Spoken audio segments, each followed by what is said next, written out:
Ah, so tonight we're going to be, I'm going to be sharing with you about abstract painting. The base of what we're going to do is going to be watercolor. So we're going to work with watercolors first and flower gazer out on whatnot. I assume that you may have, again, your Winsor& and Newton watercolors out. We're going to be painting on watercolor paper and on Yupo paper. So who is, and we're using Wassily Kandinsky as our inspiration for this workshop. So to some people, he's known as the father of um, of abstract painting. In fact, there was a woman before him who was an abstract painter, but she didn't want anybody to see her paintings. I don't remember her name off the top of my head. If you recall, throw it in the chat. But she made similar. It's interesting, right? How in the morphic field we all kind of get the ideas close to the same time. So at the same time that Kandinsky was coming up with his abstracts, a little before that, this woman had come up with abstracts, but she didn't want anybody to see her abstract artwork. She made the artworks for herself. They're stunning. But a lot of the art historians, because she didn't show her work, consider um, Mr. Kandinsky to be the father of modern abstract art. And he mostly worked in oil paints, but we are going to start this evening with watercolor paints as our background. And then we're going to put some acrylic on top of the watercolor. Yes, you can put acrylic on top of watercolor. I don't recommend the opposite, which is putting watercolor on top of acrylic, but you can put acrylics on top of watercolors. Let me show you some of Vasil Kandinsky. And it's funny because some people spell his name with a W, and some people, I've seen shows at big museums and they start with a V instead of a W. Now, the gentleman was originally born in Russia, but spent quite a bit of time in Germany. And let me see, where else did he? And France. It looks like he passed away in France. He was born in 1866 and died in 1944. So he was around up until the time of the Second World War. And so this is an idea of some of his uh, abstracts. So you can see here the squares. This almost, if you just took this little bit right here, it would look like Mondrian, who's another famous artist that did a lot of geometric type artwork. But here he's combining something which is geometric and your circles, your triangles. I really like the triangles myself. You'll see that in some of the samples that I made for this workshop, I used the triangles myself, and then circles and dots.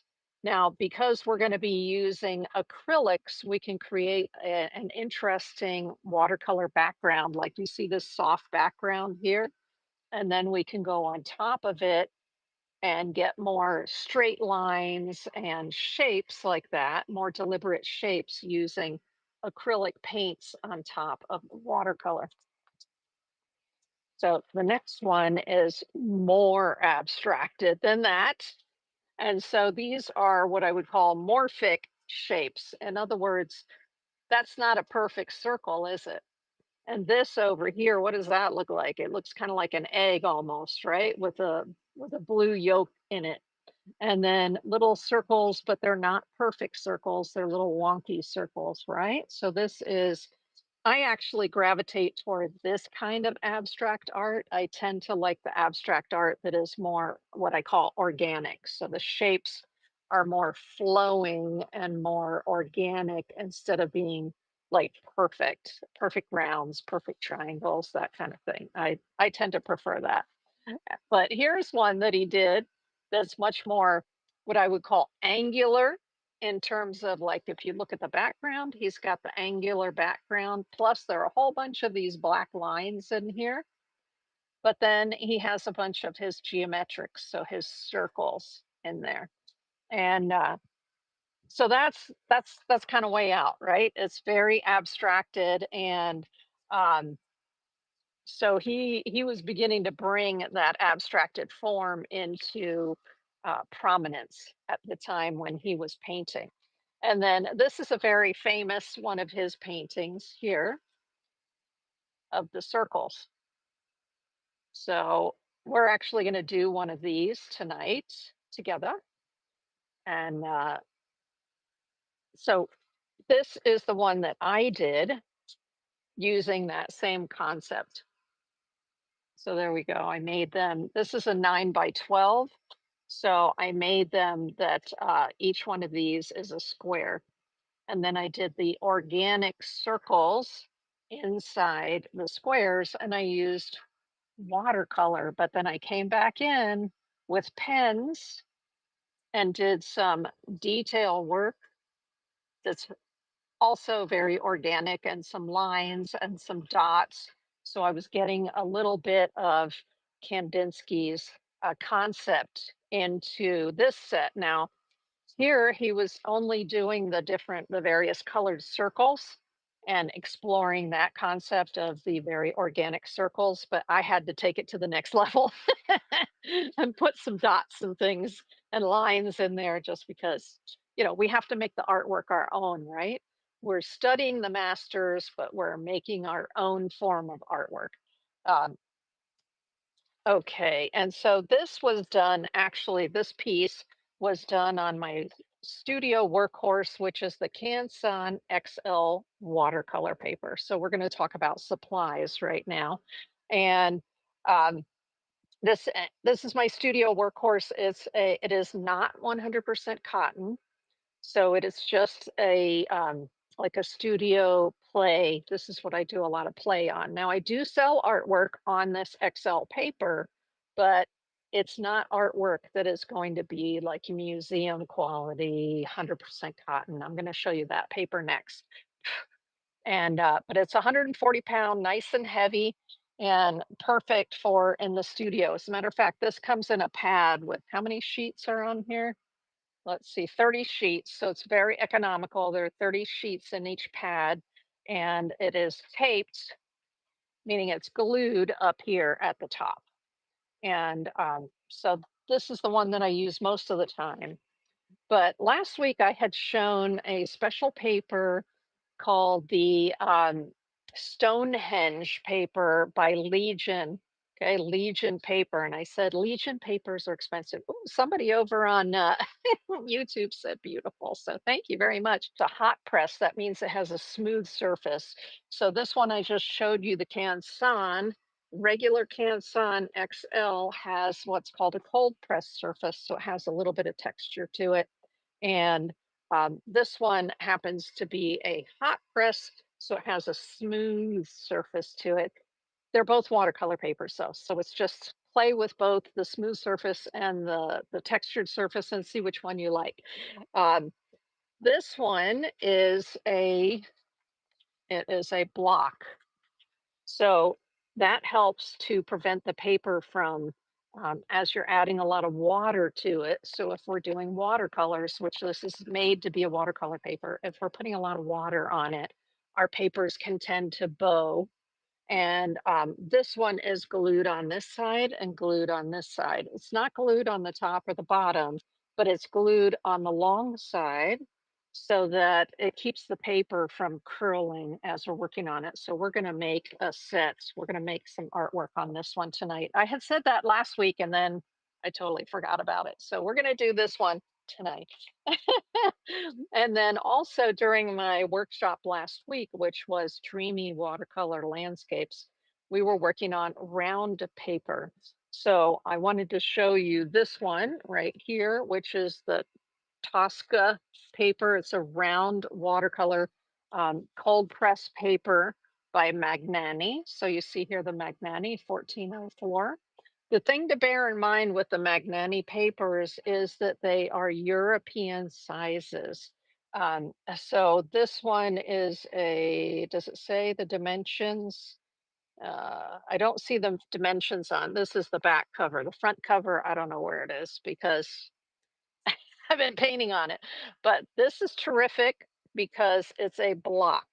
So it's glued all the way around here except for one small spot. Let me see if I can find that spot to show you. So there's one little area here where there is no glue.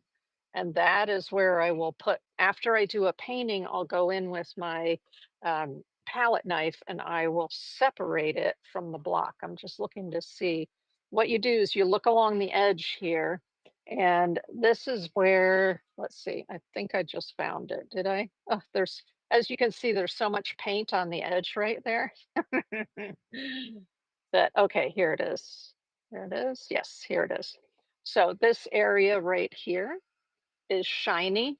This area over here is shiny, and there's no shine on this little area. So this is where I would lift up the one sheet and put um, my palette knife under it and separate it from the block.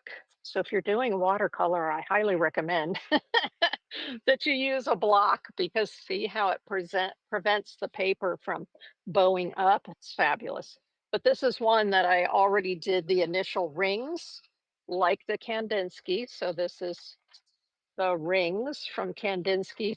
And then we're going to draw on top of the rings. So when we get to that point, I've got one that's already dry, right?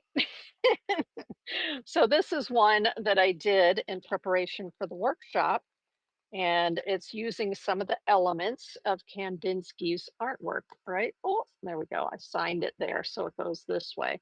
This is the Yupo paper. So this is the 100% polypropylene, but you can do watercolor on it.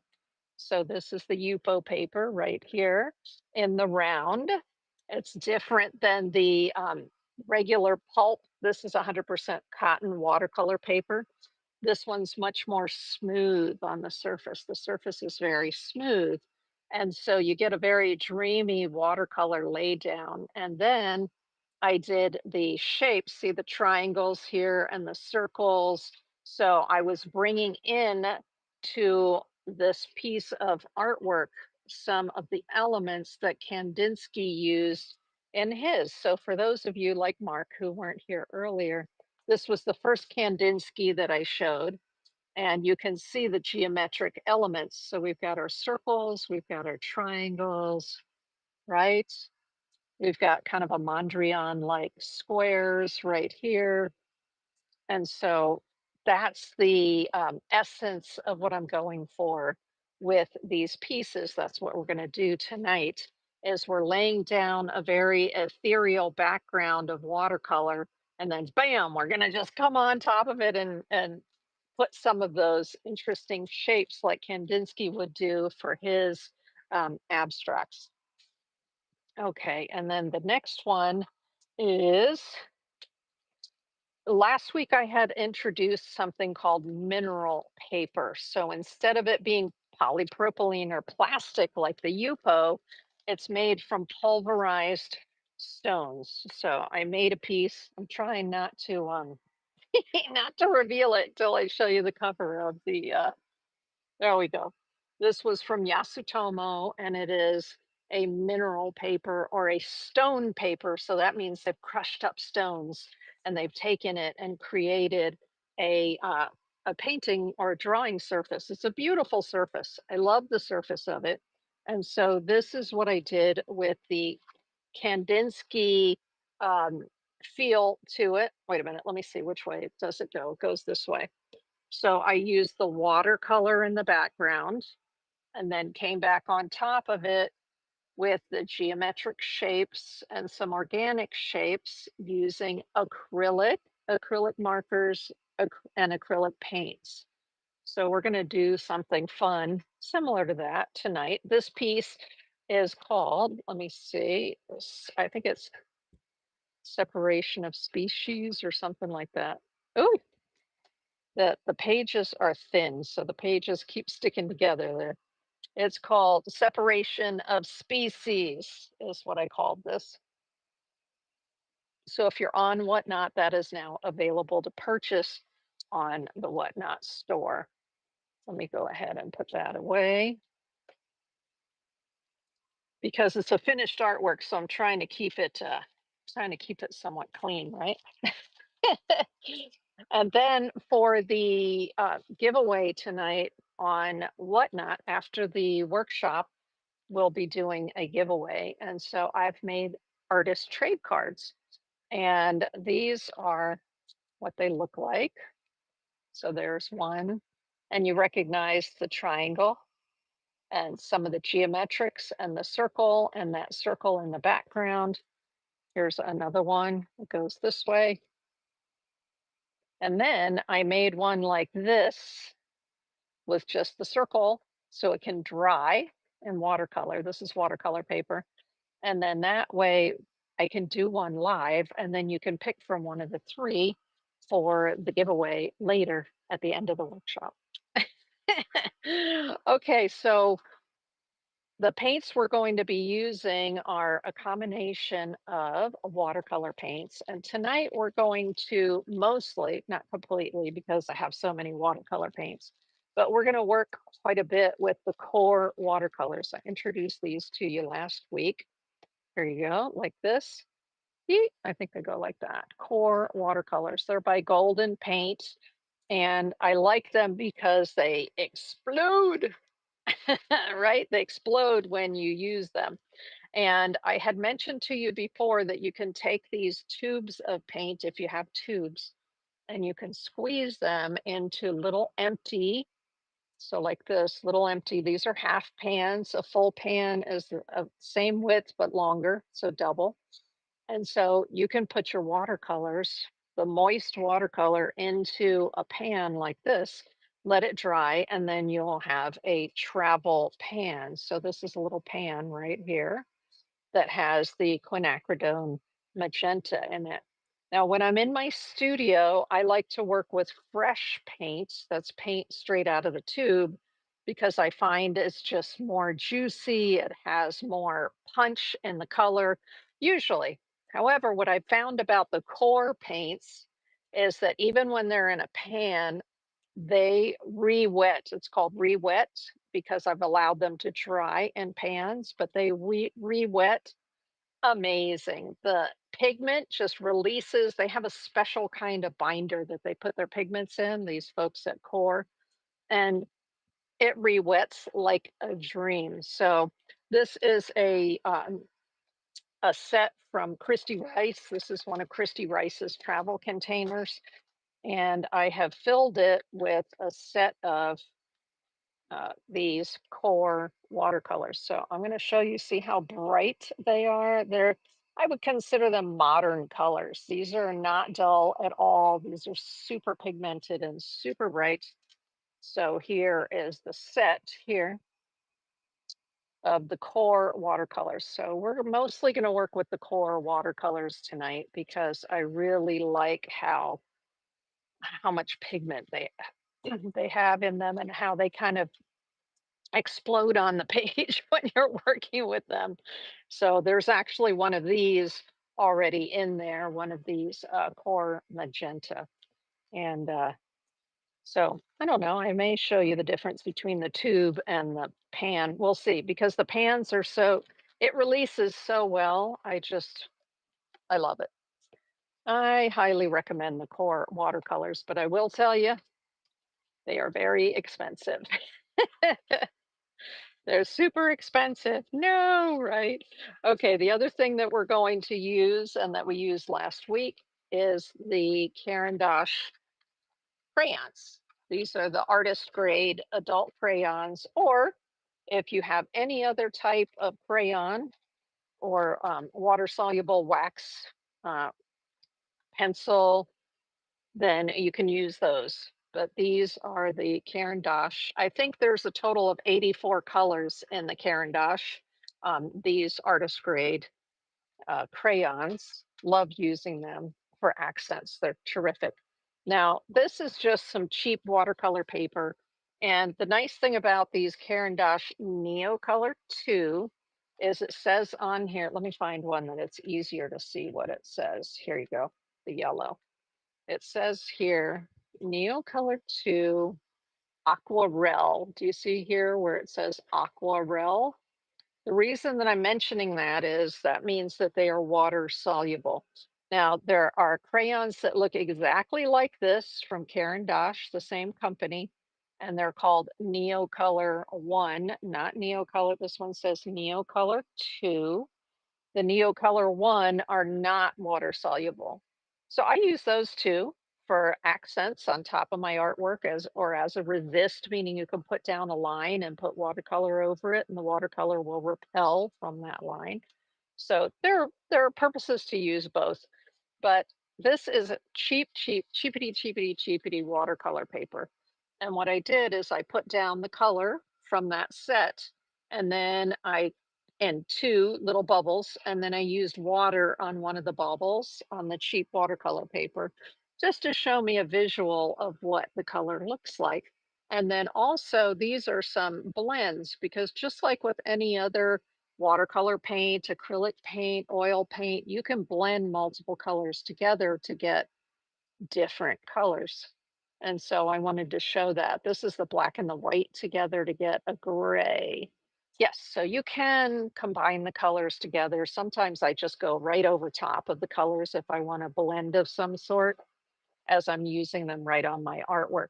Now, this was me just using a little cheap watercolor paper at home, but I wanted to show you that any of the sets that you get from Caran d'Ache, um, they actually have online on their website.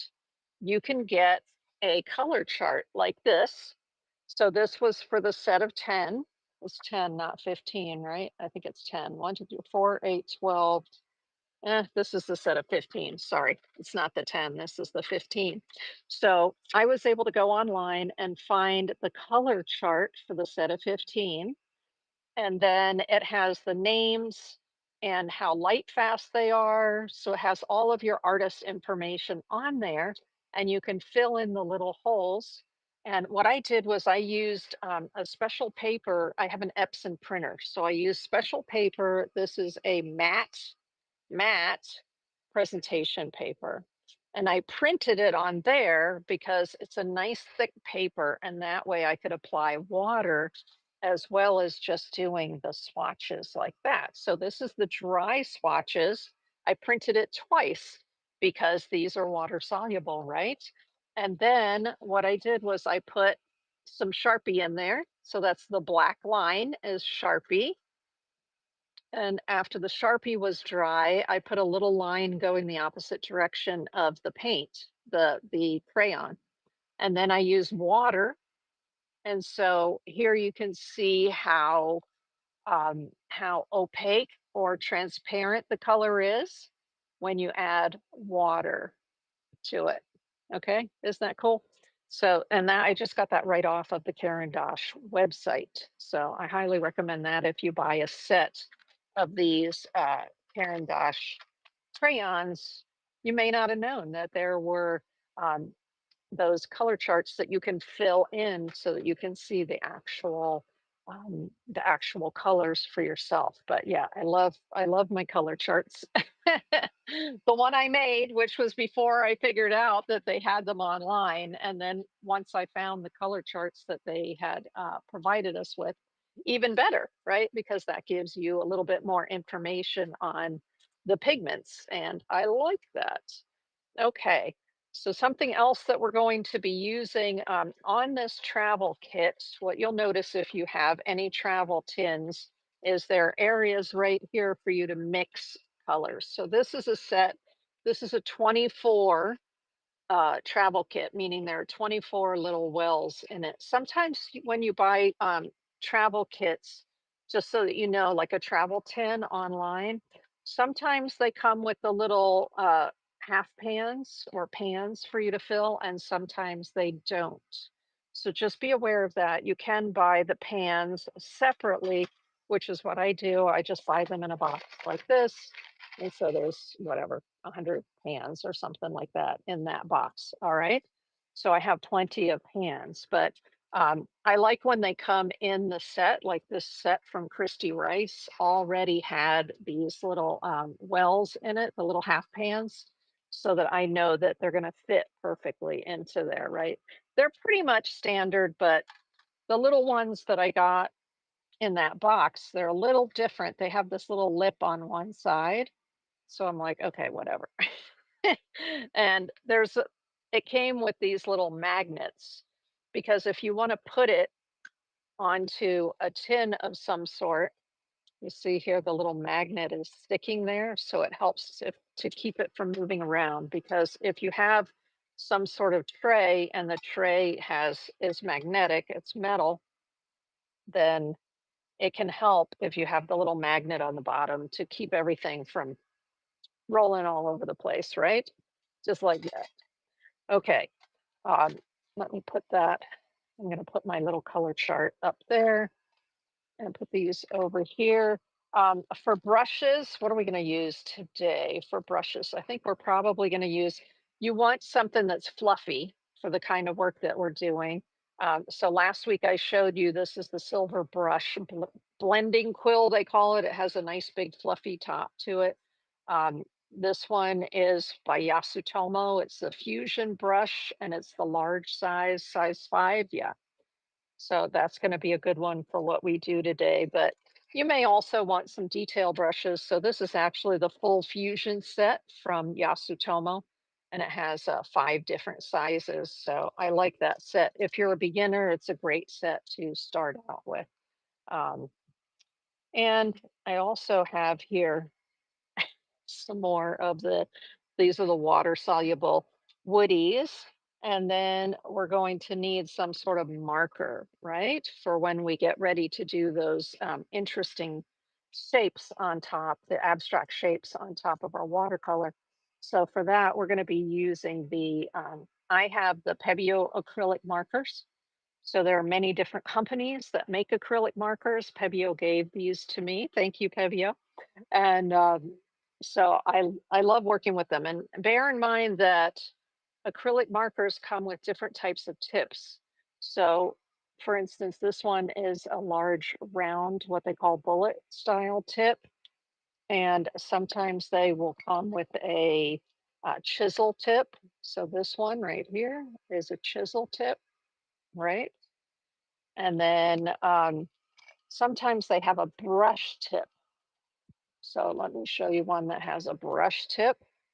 This one is by, let's see, it says Deco Brush, but it is by, come on, I think it's by Karen, Karin. But there it is with a brush tip. So just sort of bear that in mind that different, yeah, it says Karen right there.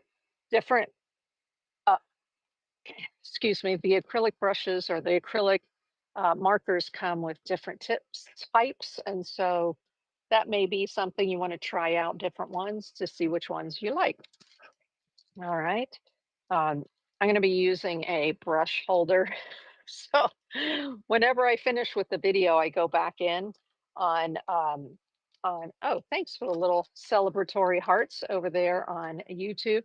But what I'll do sometimes is, or right after the show is I'll go back in to the description on YouTube and I will list these various items in there, including the brush rest and paint kits and stuff like that so that you can find them. All right, so that'll be in there by tomorrow. You can go look that up under the live tab on my YouTube channel. You can also, if you don't have acrylic markers, you can just use acrylic paints on a brush.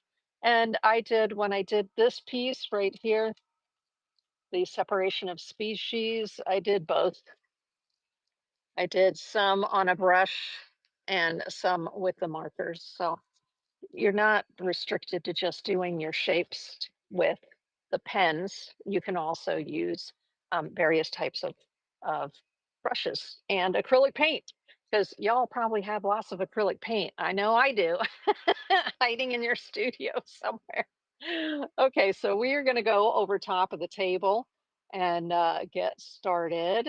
Just in case on standby, I have the Christy Rice, the small Christy Rice that I've customized travel set with a bunch of other colors that I love. So I have that close at hand just in case I don't feel like I have enough colors, like the colors aren't mixing the way I want with the core, then I can go back to my old standard. There we go. Can you still see those? Yes, but I have to switch it around because I want you to be able to see here when I mix the colors, right?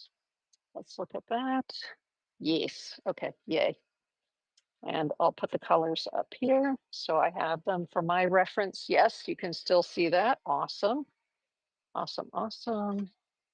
I have some sparkle colors sitting over here just in case, like we want to get sparkly. Here's that other set that I had shown you of the incredible sparkle. We'll see. We'll see if I feel like doing the sparkles or not. Or if you request them, you can special request the sparkles if you want. And I'll be happy to put the sparkles in. Okay. So we are going to start on this Stonehenge paper that I had said we were going to work on last week, and then I forgot. Um, so let me go ahead and turn the page here. And then when I think about how's somebody going to frame this, right? That to me, that is a consideration. So what I discovered when I did this other artwork, let me find this one here. What I realized when I did this one, I wanted to make these the equal size, right? And so this is a 9 by 12. And when I took the mat, so I always have mats next to me. If you look here, okay, so it gets rid of the white on the sides, but it cuts a lot of those circles off, doesn't it? When I do that.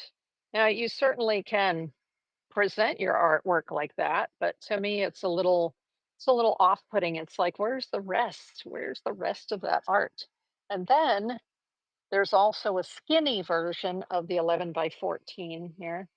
But you'll notice if I did that, all this white is showing on the edges, right? And I don't like that either. So I'm showing you that to say, you need to think if you are going to sell your artwork, you need to think about dimensions and how they fit into standard frames. Not necessarily because you can offer your artwork and not offer it able to be put in a standard frame. That's fine. But I like to think ahead and have my artwork um, go in the standardized frames. That's just me. That's what I like to do. And so, um, with bearing that in mind, this is also 9 by 12. What I want to do is I want to do a square. So instead of doing the long, I'm going to create a square because standard frames come in 8 inches by 8 inches. So let's mark this off. And I'm just going to use a pencil. Let's find a pencil that's not too dark, like an HB here. This is just a middle of the road standard pencil. So we're going to do this. If I were to look here, this is a 9-incher. So I want to come in a half an inch on each side here. And let's see. So I'm going to come in a half an inch here. And I'm going to come in a half an inch here. All right. And then uh, the center is going to be right here, right? Let's see what we have. If it's 8, it should be 4 inches. So 4.5. This should be the center right here. Let's see if I do 4.5. Then we go 1, 2, 3, 4. Yes. Okay. So I'm just going to mark this a couple of times on here because we're going to create an 8 by 8 grid, and we're going to put 4 of the rings in there, similar to the rings that Kandinsky did. So here we go. And I want to show you this so that you can kind of see what my thought process is and how I actually execute. There we go. There, and there. little bit further. Now let's see, we're going to do 4, 8. It's going to need to come down 8 inches. So I actually don't want to start right at the edge. I want to give myself a little bit of an edge here. So let me do this again at 1/2. And here, oh, let's see, I might as well do this one. This is at 8.5, right? That's going to be 8 inches. So before I do more of these marks, I just want to see where these points are going to be. So 1/2 here, 8.5 here. So I'm going to draw some lines.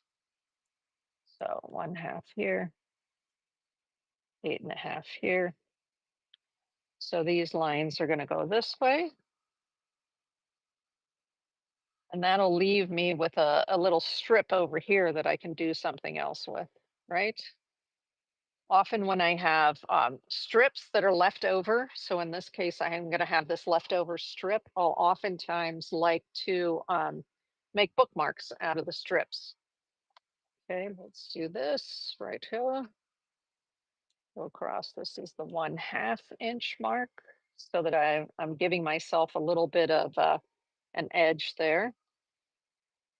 And then let's come here and do our marks again. Can you still see that? Yeah. Okay, so 1/2 inch, 4.5, and then a 1/2 inch in from here. So we're going to be doing 1, 2, 3, 4 4-inch squares. That's what we're going to be ending up with. Oh, hold on a second. I didn't do the middle.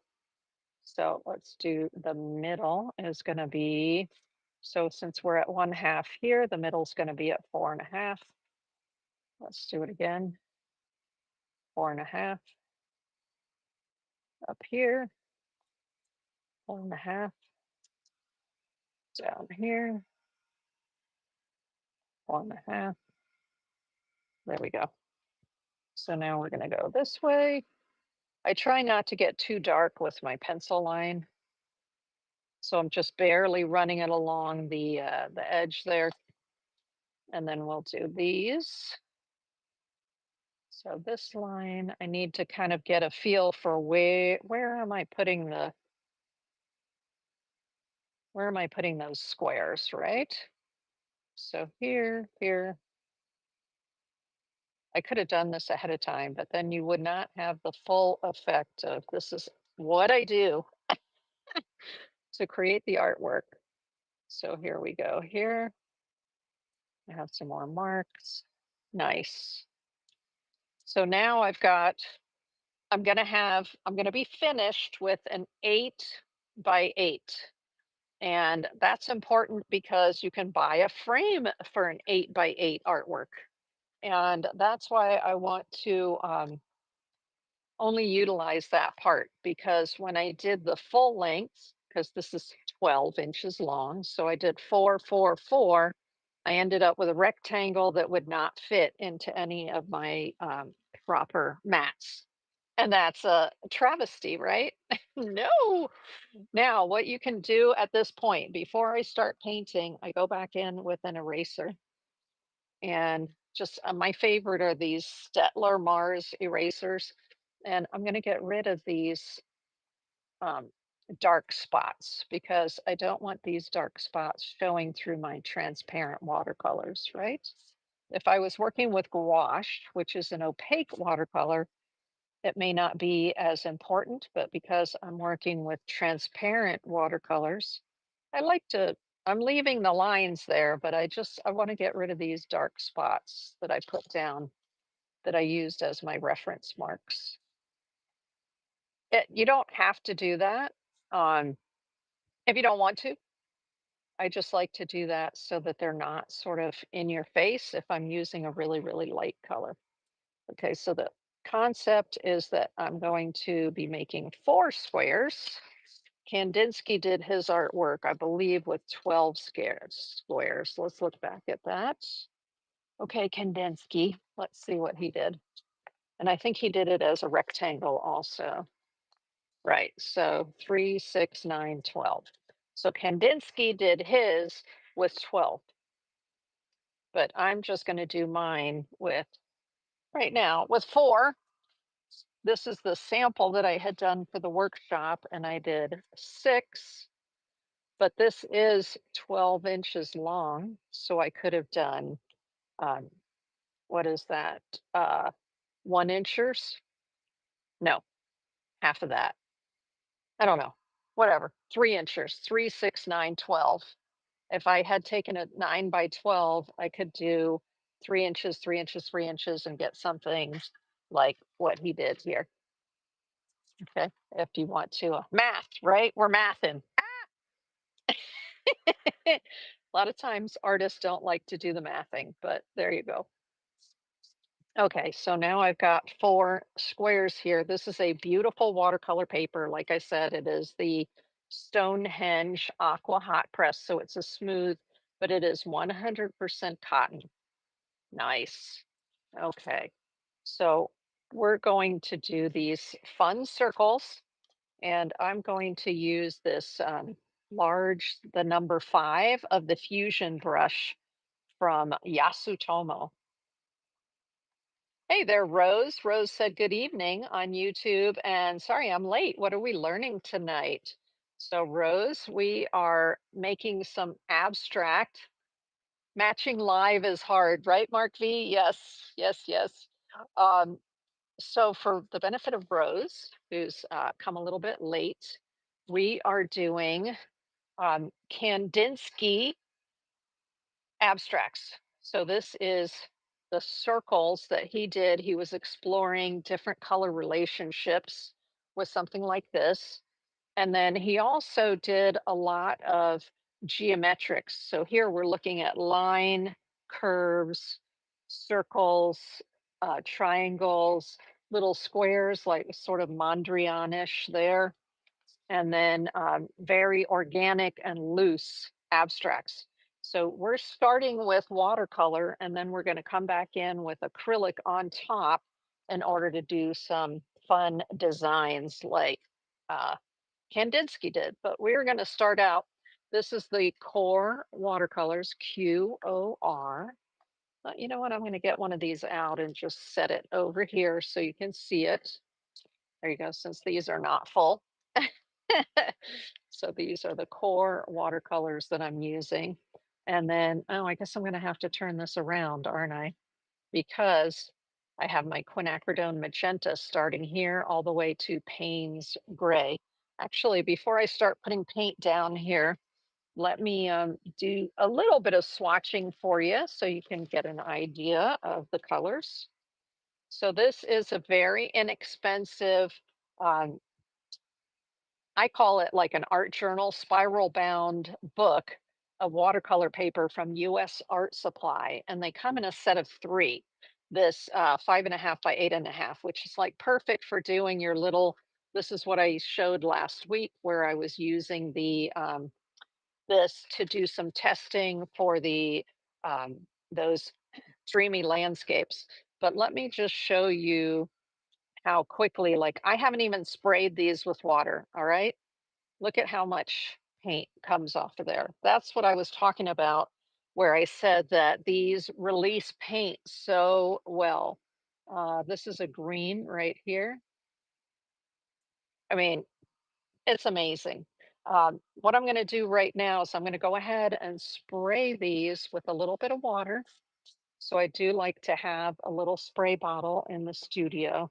And I always, when I'm doing watercolors, I have 2 or 3 waters because goodness knows the water gets dirty.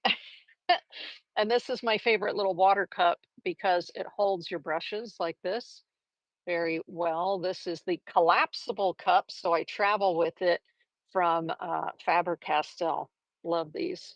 Um, and so do you see how quickly that released the color? It's insane. It's just so crazy how these core watercolors, and they're super bright, which I like, but some of the more traditional watercolors, like maybe a Winsor and Newton, they're not always quite this crazy pigmented like that. So that What? I sprayed that just 2, 3 minutes ago, and you see how much came out? It's crazy. And then I like to blend the colors. That's why we have these little wells here. So let's take some of this cobalt teal like this. And then what color do I want to put in with that? Let's do the crimson, which is a deep, deep, deep color.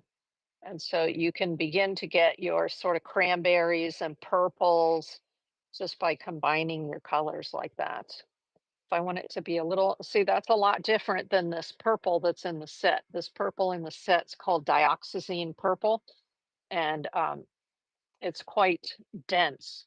But if I want to get something, if I want to get variations of that purple, then I can use these different blues that I have in here to get variations. There's a color that to me that would be like a heather purple. So watch when I put this. So this was the cobalt teal and the crimson. And now I'm going to put it here. And so it's a little more muted. Do you see that? It's a little more heather like, what I would call heather. And so it doesn't like, to me this looks very manufactured, and the brightness of it makes to me it look like it's a um, an artificial kind of color. And the one below it that I mixed with two colors looks much more natural and muted. So it just depends on what you want for the work that you're doing. Now, this yellow, I'm going to have to get like at least a full tube. I don't have a full tube of this yellow, I just have this pan. And I'm going to need to get a full tube because you always have to have a lot of yellow for color mixing. So if we take some of this yellow and we put it in with that pink, we're going to get a blush orange, which is sort of like a peachy orange. And then if we put some of the yellow over top of this green, it's going to become more of a summer green, right? So color theory definitely comes into play when you're working with watercolor, because you're going to be potentially mixing colors together or glazing colors one over top of the other to get various effects. But okay, so let's go ahead and come back to the one that um, I put the 4 by 4 by 4 by 4. So we're going to end up with an 8 by 8. And so we're going to start with putting one color in the middle. So I do love that purple, even though it looks a little bit dense. Yeah, more than a little bit dense, right? Ay! There's a lot of purple. Look, I barely touched it, and look at all the purple that came off into my brush. It's crazy, crazy how much pigment is in the core watercolors and how quickly they release. So eek, there we go. What I'm doing is I'm lifting some of the color out here because I don't want it to be quite so dark. I want you to be able to see the purple. So I'm lifting it back out, but I don't want to waste the pigment. So I'm putting it in as well right here. I also in my studio have lots of these little containers, which of course I just moved it. So now I don't know where it is. Let me see if I can find it. I just had it a second ago. Here they are. I have a whole stack of these little, oops, what was in there? These little stackable paint containers. And that's so that I can, if I had some paint and this was already full, I have even more of them that I can put that into. So, all right. If you have a good watercolor paper, and this Stonehenge is a good watercolor paper, you can lift, it has sizing in it so that you can lift the color back out.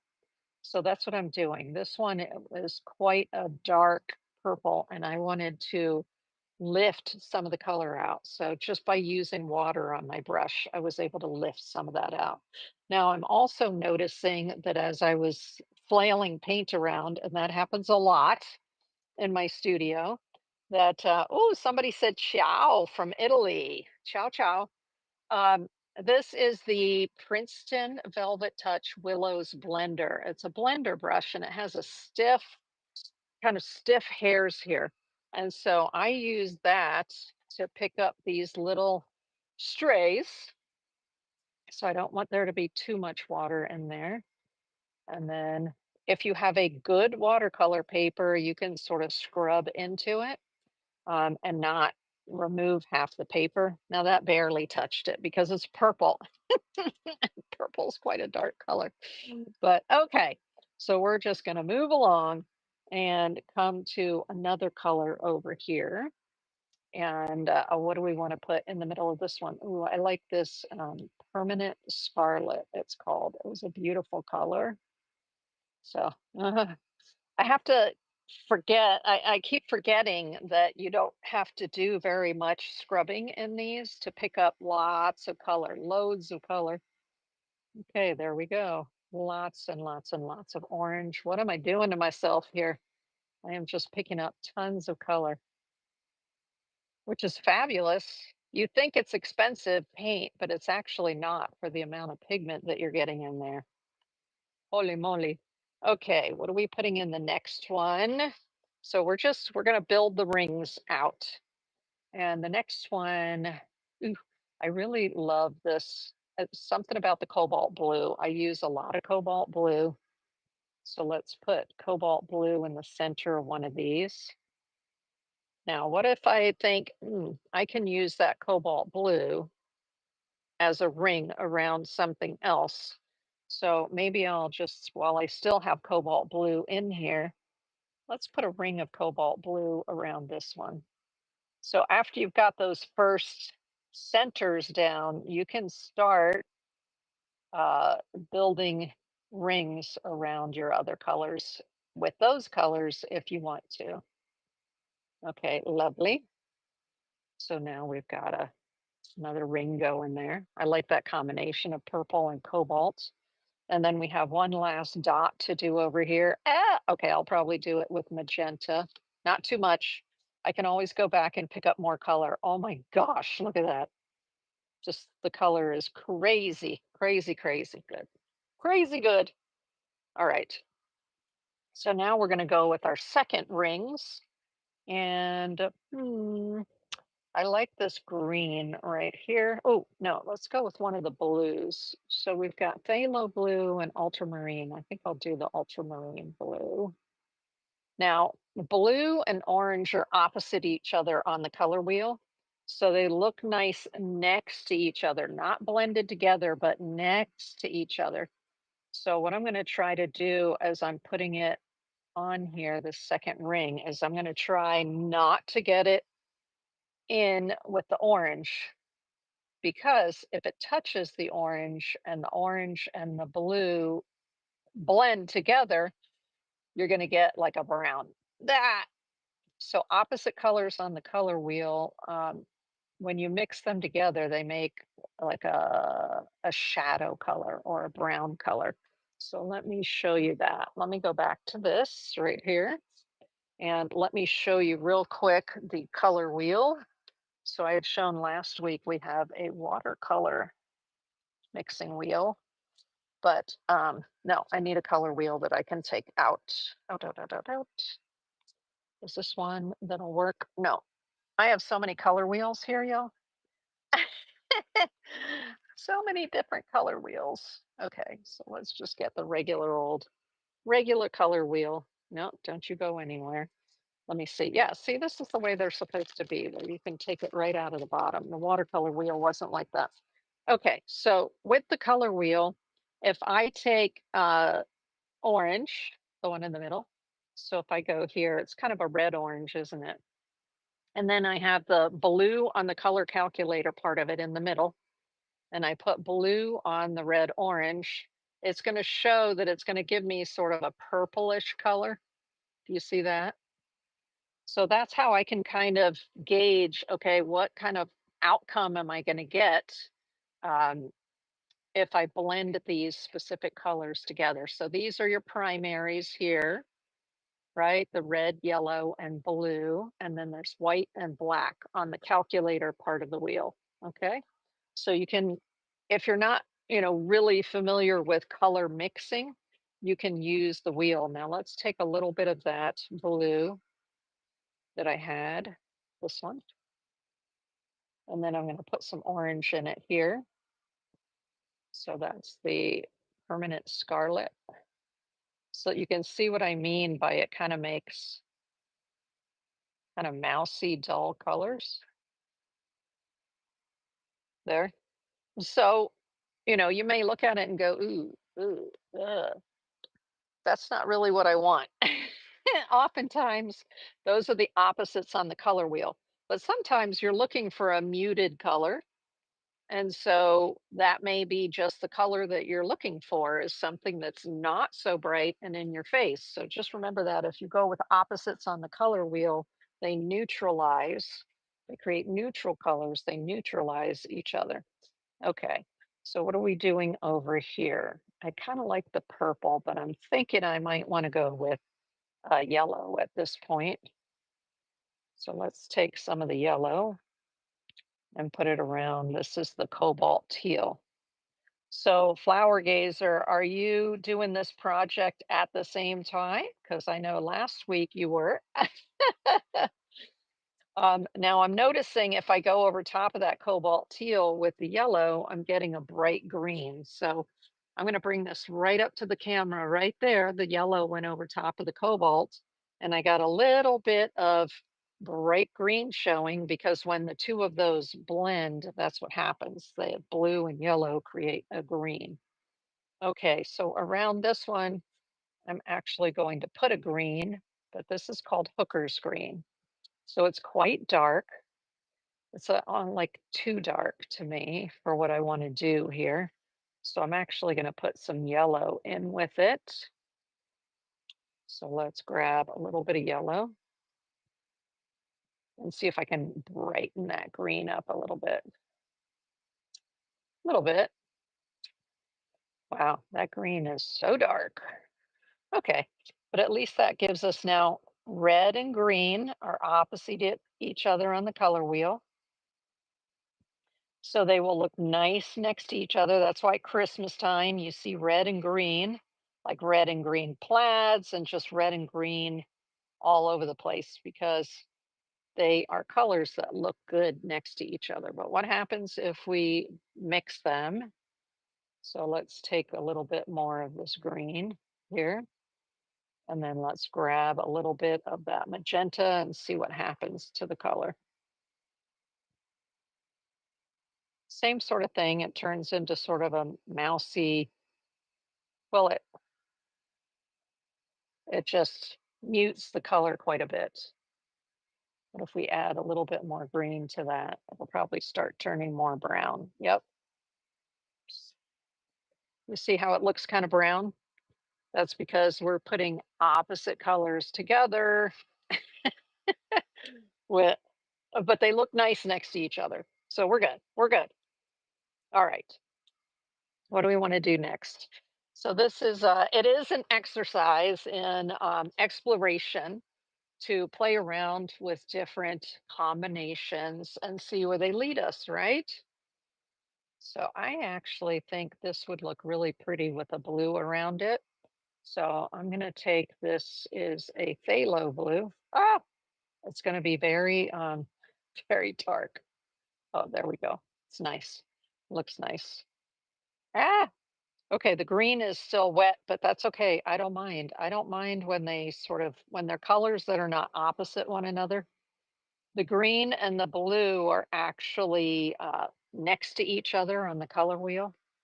So they play nicely together, which means that with this ring, I can touch that wet green and it'll give us some interesting blends. So let me show you there. You see how it's beginning to blend up together? Nice. And so let me show you the color wheel again. Colors that are next to each other on the color wheel like this.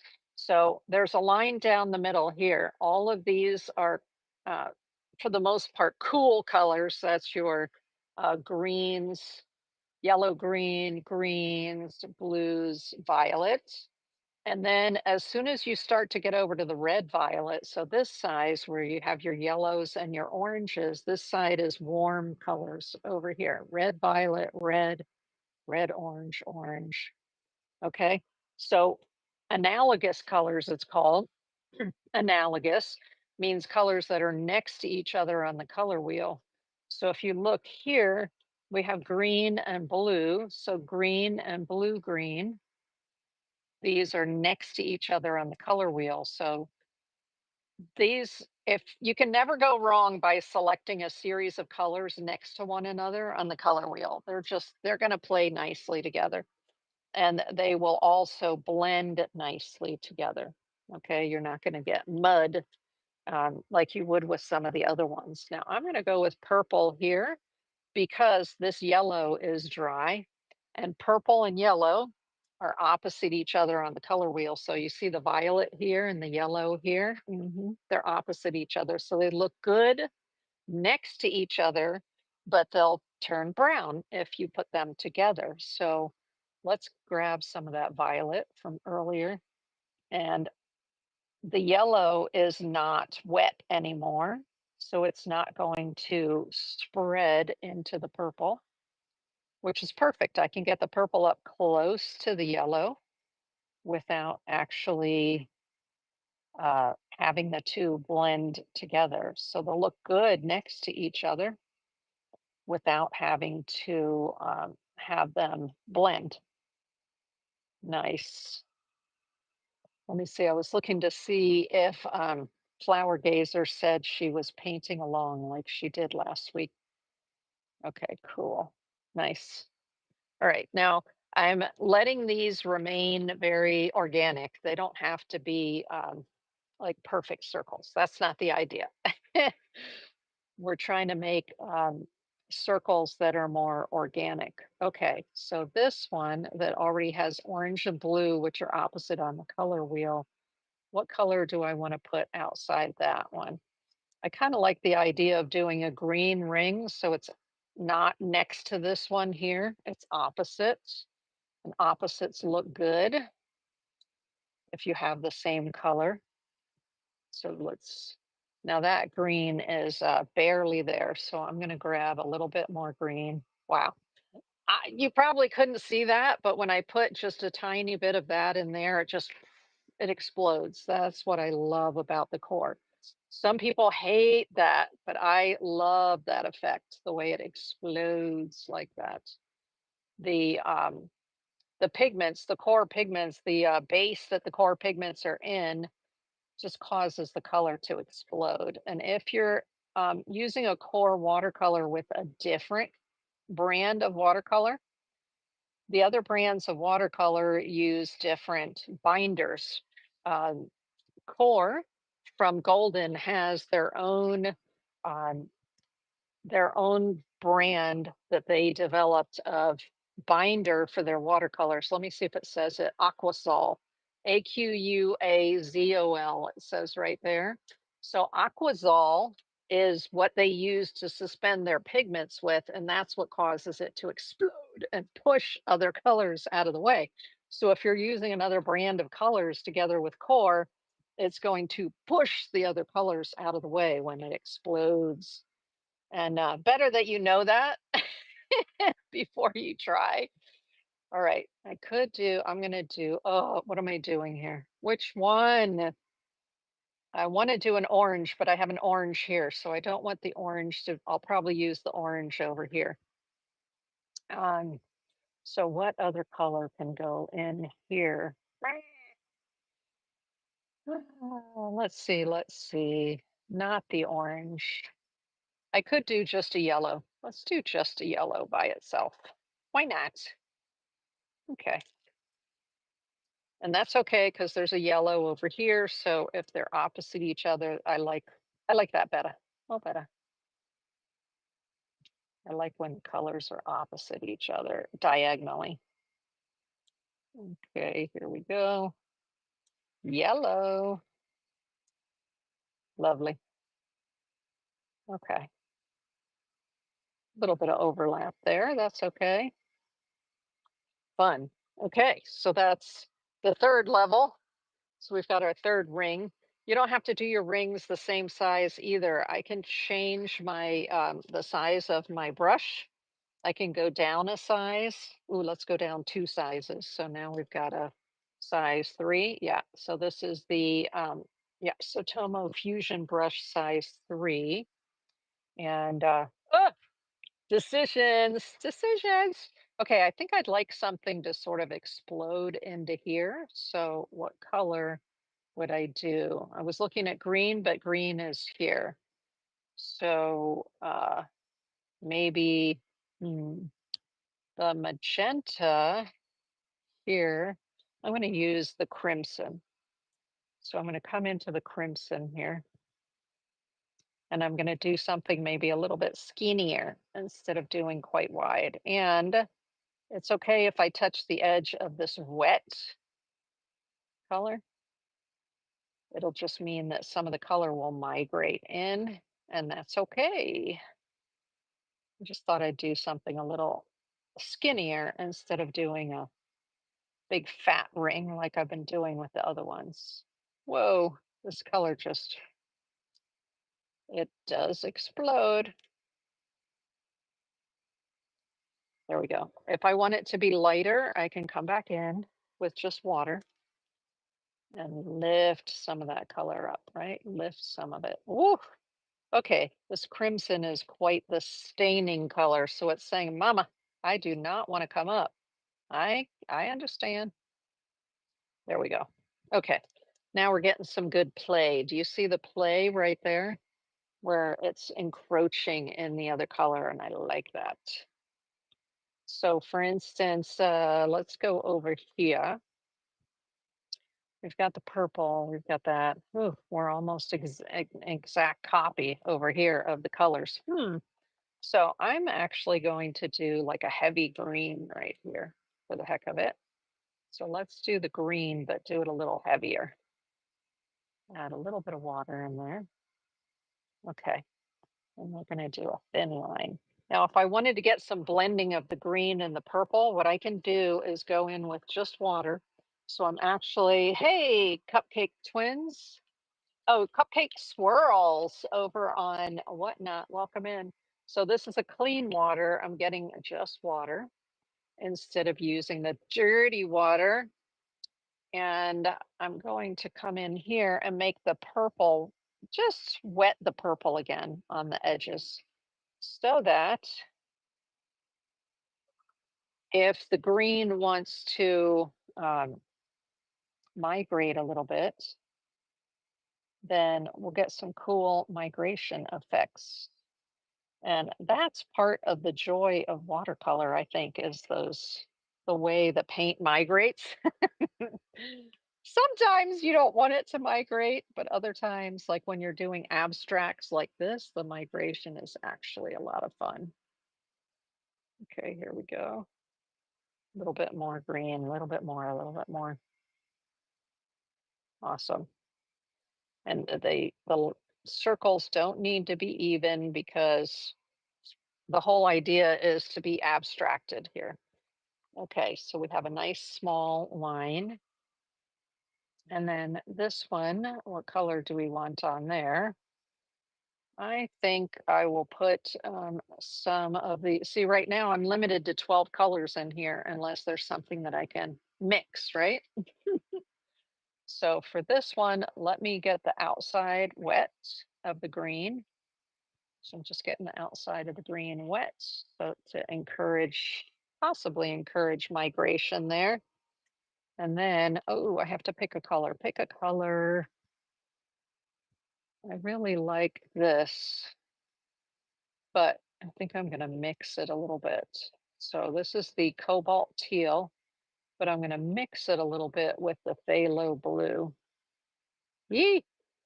So kind of customize the color. And that's what starts happening usually. I just start, bleh, just whatever I have in here, I just start blending it together. Okay, here we go. Here we go. So this is just a blended color off the palette here. Nice. And it is definitely exploding from the water. Love that. I'll bring it up closer so you can see the explosions. Can you see here where it's exploding and there where it's exploding? Love that.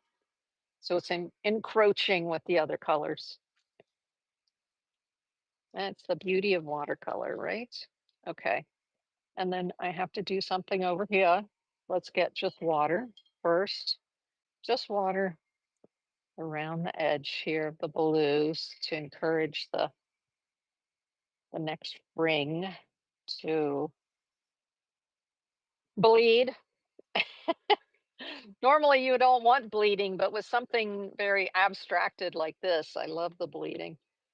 Okay, so I want to go with something that's orange, right? Because there's orange here, so I can pull orange over into here. Let's use the Pyroll orange. All right, cool. Now, what you may notice, we'll see how it goes, is that when you put orange over top of blue, you're going to get sort of a mousy blend. So right here, where the orange and the blue, since they're opposite. Oh, thank you, Cupcake Swirls said, I love your works. When you look on the color wheel, here's orange and here's blue. They're opposite each other on the color wheel. So if they blend or you layer one on top of the other, you can get kind of a mousy brown. And so I'm going to show you, you see how it's beginning to kind of give you a light brown in here. So sometimes you like that, sometimes you don't. Since we're doing an abstract, it definitely does not matter, right? Now I'm going to do a wide line again for the next line. Oops. Let's see here. The muzzle broke said hi and yay over on oh, Michael Wilbur said they're painting with acrylics and they're doing a landscape. Awesome. I think in July I'm going to do some more acrylic work. Okay, so let's go back to this one. We have some wet orange, so that's kind of fun. Let's do, what other color do I want out there? I'm in love with my cobalt blue. I can't help it. I just love cobalt blue. So let's put some more cobalt blue out here. And I have my line right here on the page. So I don't want to go over the line. It doesn't matter if you do, right? Because, you know, it's our artwork and we're allowed to do whatever we want with our artwork. But I'm trying to sort of keep it somewhat within the lines there. A little bit more of that. This is the cobalt blue, beautiful. I'm putting the cobalt blue here because it's also opposite of orange again. Nice.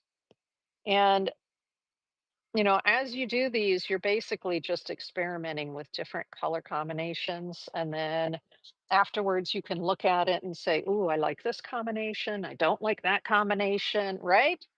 So that you can make choices for your future artworks. But in the meantime, you're creating an artwork while you're experimenting. That's why my profile on Instagram, which is Dietzart, Dietzart, it says experimental painter, because that's what I do. Most of the time, I am experimenting. Okay, cool. There we go. Duh! I wanted to bring that ring out past the corners a little bit. So I didn't want it to look like it was just within the confines of that skinny. I wanted a wide one again. Okay, cool. Like how that's coming out. Fabulous. I just, cobalt blue, y'all, it's one of my favorites. I love bright pinks and cobalt blues. So hold on a second. Let me show you the cobalt blue. So it's called cobalt teal. It's a PG 50. That's the pigment. So on the back here, it's going to give you the pigment information. And here it says PG50. Okay. And it also tells you the light fastness, which is excellent. Woohoo! And it'll show you whether it's transparent, opaque, or semi-transparent. So this one is showing you it's a block with a line down the middle, and there's a dark side and a light side. So that tells me that this is a semi-transparent. Okay.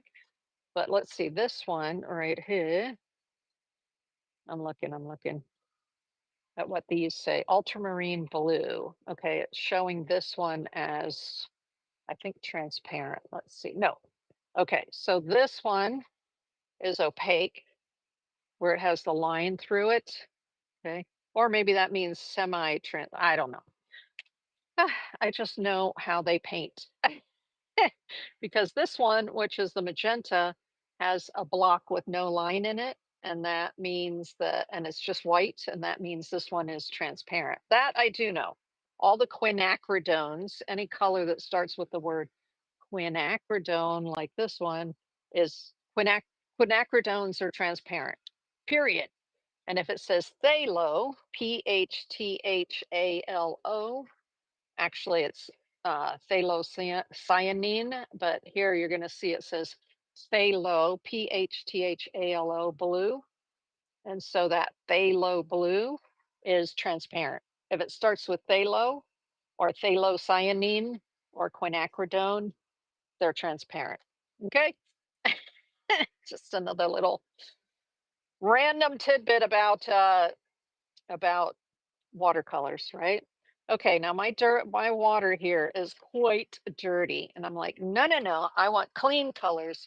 So since my sink is way over on the other side of the house, I just keep an old what is this, a yogurt container, so that I can pour my water out right here and in my studio.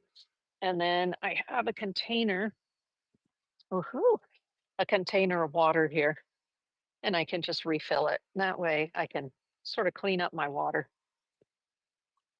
So this is my working water, and this is my rinsing water.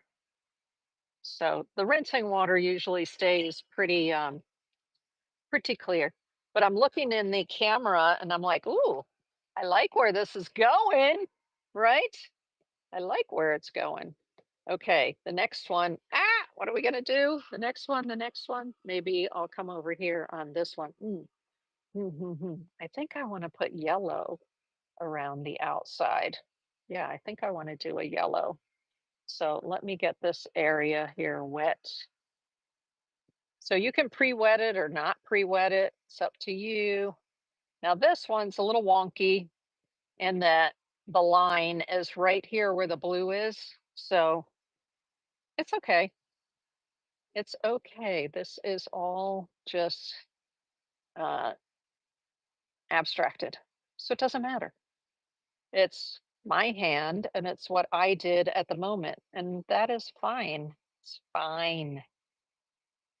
The more you do it, the more refined you can get, right? If that's what you want, or the wonkier you can get, if that's what you want. I'm sorry, I'm chuckling. I'm chuckling over here because I just have so much fun painting, right?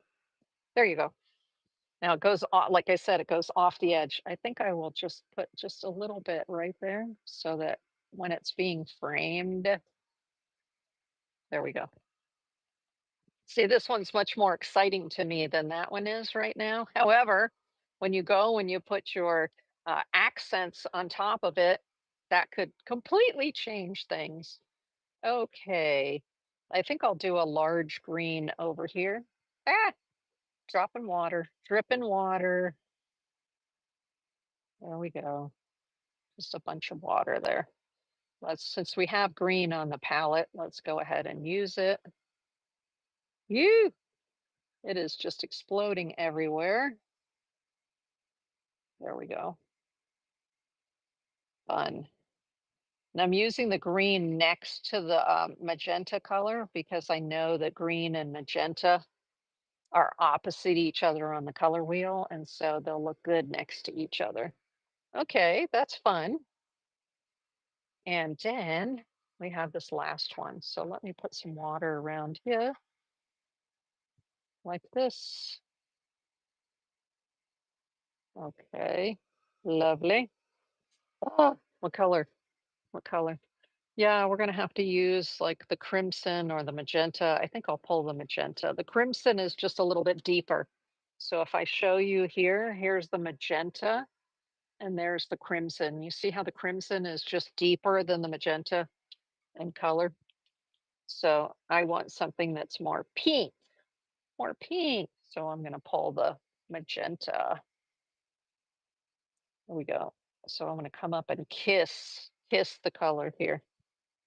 And you're probably saying, yeah, but Tristina, there's some corners there that don't have any paint in them. Yes, but we're going to resolve that in just a minute. I'll show you what Kandinsky did, and then I'll show you what I like to do for those corners. Okay, there we go. Ah, it's okay. It's okay that I went over top of the green. It's okay. There we go. Fun. Let's go a little further here. Nice. Fabulous. Okay, cool. Ah, that is so much fun. Now, the cornice. Let's look at Kandinsky. Gathered crafter. Gathered crafter, you brought a raid. What? Okay, I'm gonna have to give something away. Oh, Critter Chops did. Critter Chops. I was so focused on what I was doing here that I didn't notice. Okay, so for the raid, I'm going to okay, where did they go? From last week's workshop, I have a couple of um, artist cards, if I can find them here. Here they are. So I have a couple of artist cards. Hey, Branch Cat. These were last week's workshop, which was, oh, hearts, thank you. And this was uh, dreamy landscapes is what we did last week. So these are artist cards, artist trading cards on Yupo paper, which is a polypropylene. It's a plastic paper, but you get to choose one. So if you're on YouTube, what we're doing right now is a giveaway, and you can. And thanks for the hearts on YouTube. You can, if you're I think in the US or Canada, no, only in the US. Um, you can participate in the giveaway. So I'm going to do a giveaway right now. Woohoo! Of what you get your choice of one of these artist cards from last week's workshop. So we're running the giveaway right now. So what'll happen is I'm having a private show next weekend. You're invited. Ooh. Is it on Saturday or Sunday, Critter Chops? You'll probably let me know in the you'll send me a message, right? Saturday. Okay, perfect. Um, great. Okay, yeah, be sure to let me know the details. I think I'm gonna be with my daughter who's coming in from Greece next weekend. But if I know you're doing a show, I will definitely pop in. So thanks for the invite. All right, let's go back to Kandinsky. What did Kandinsky do here? Kandinsky, see how Kandinsky went around the outside here and put different colors around the outside to fill those squares, right? And I like to add drama, right? Because right now there's a lot of white. Oh my gosh, there's a lot of white and light colors that are sort of jumping out at you. So I like to put heavier colors myself in the corners. So if I show you the one that I did here to add the drama, I put these dark colors in the corners here. And so I'm going to use one of my favorite colors, dark colors, is Payne's Gray or Indigo. So I'm going to use Indigo. Indigo is a dark, dark, dark, dark blue. So here is the Indigo right here. And jump in on the giveaway if you haven't already. It is for an artist trade card. You get your choice of one of those two. Okay, so I love indigo, and this is my indigo right here. Indigo is a dark, dark, dark blue. So I'm going to pull a lot of it because I want it to be dark. You see how there's more drama with the darkness, right? So I'm going to come in here now and I'm going to drop in the dark.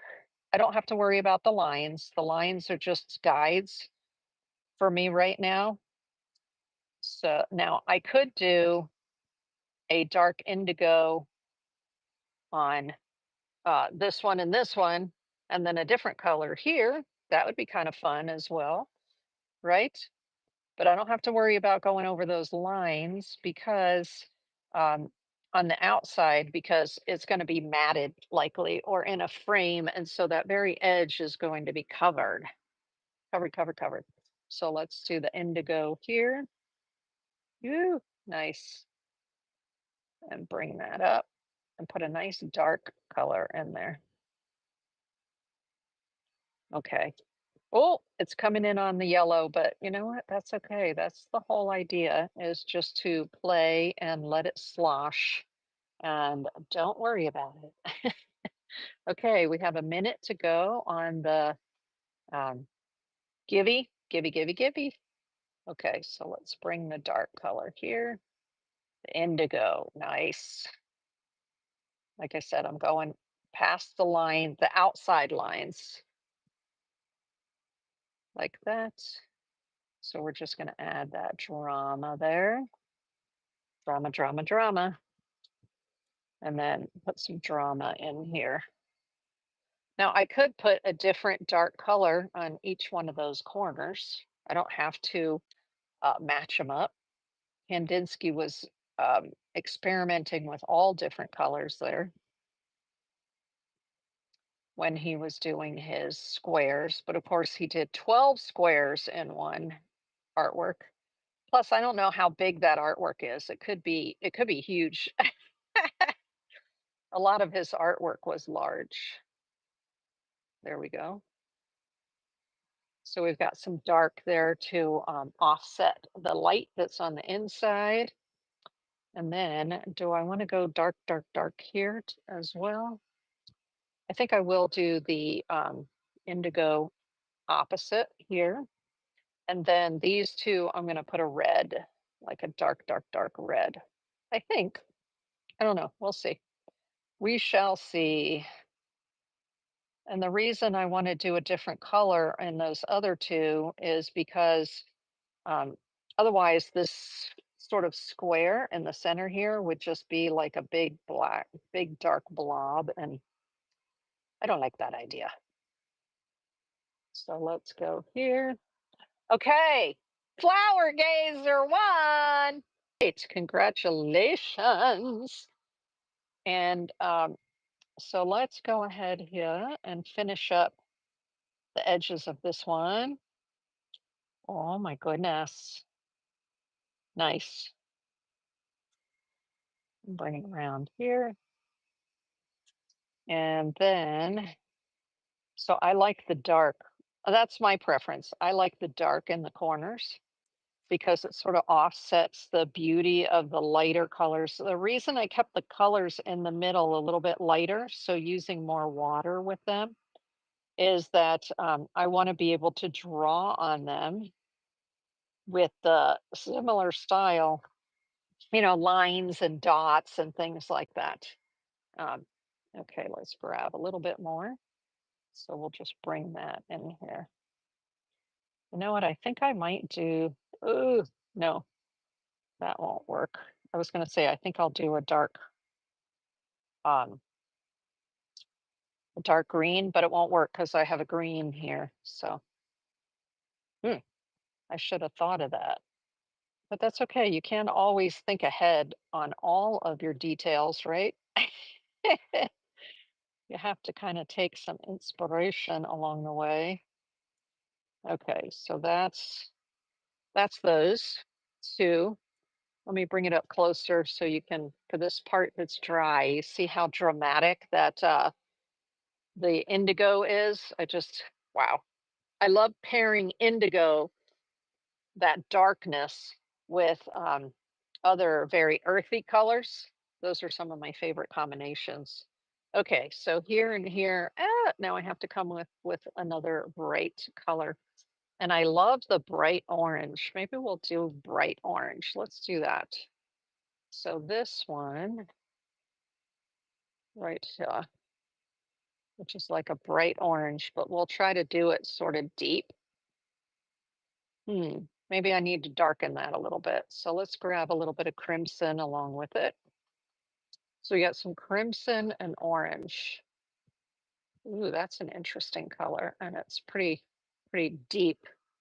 That's what I'm looking for. I'm looking for my color to be super deep. Okay, let me start over here where the dark blue is not too wet because I don't want it to run in too much with that black, that dark blue.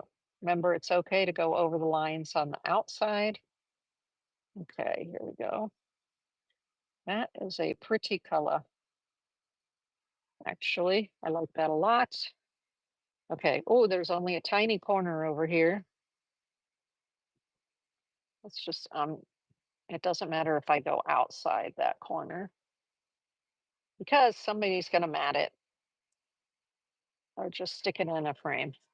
So it's okay if it goes outside those lines. Okay, like these. Ooh, going outside the lines a little bit. See some of that dark blue is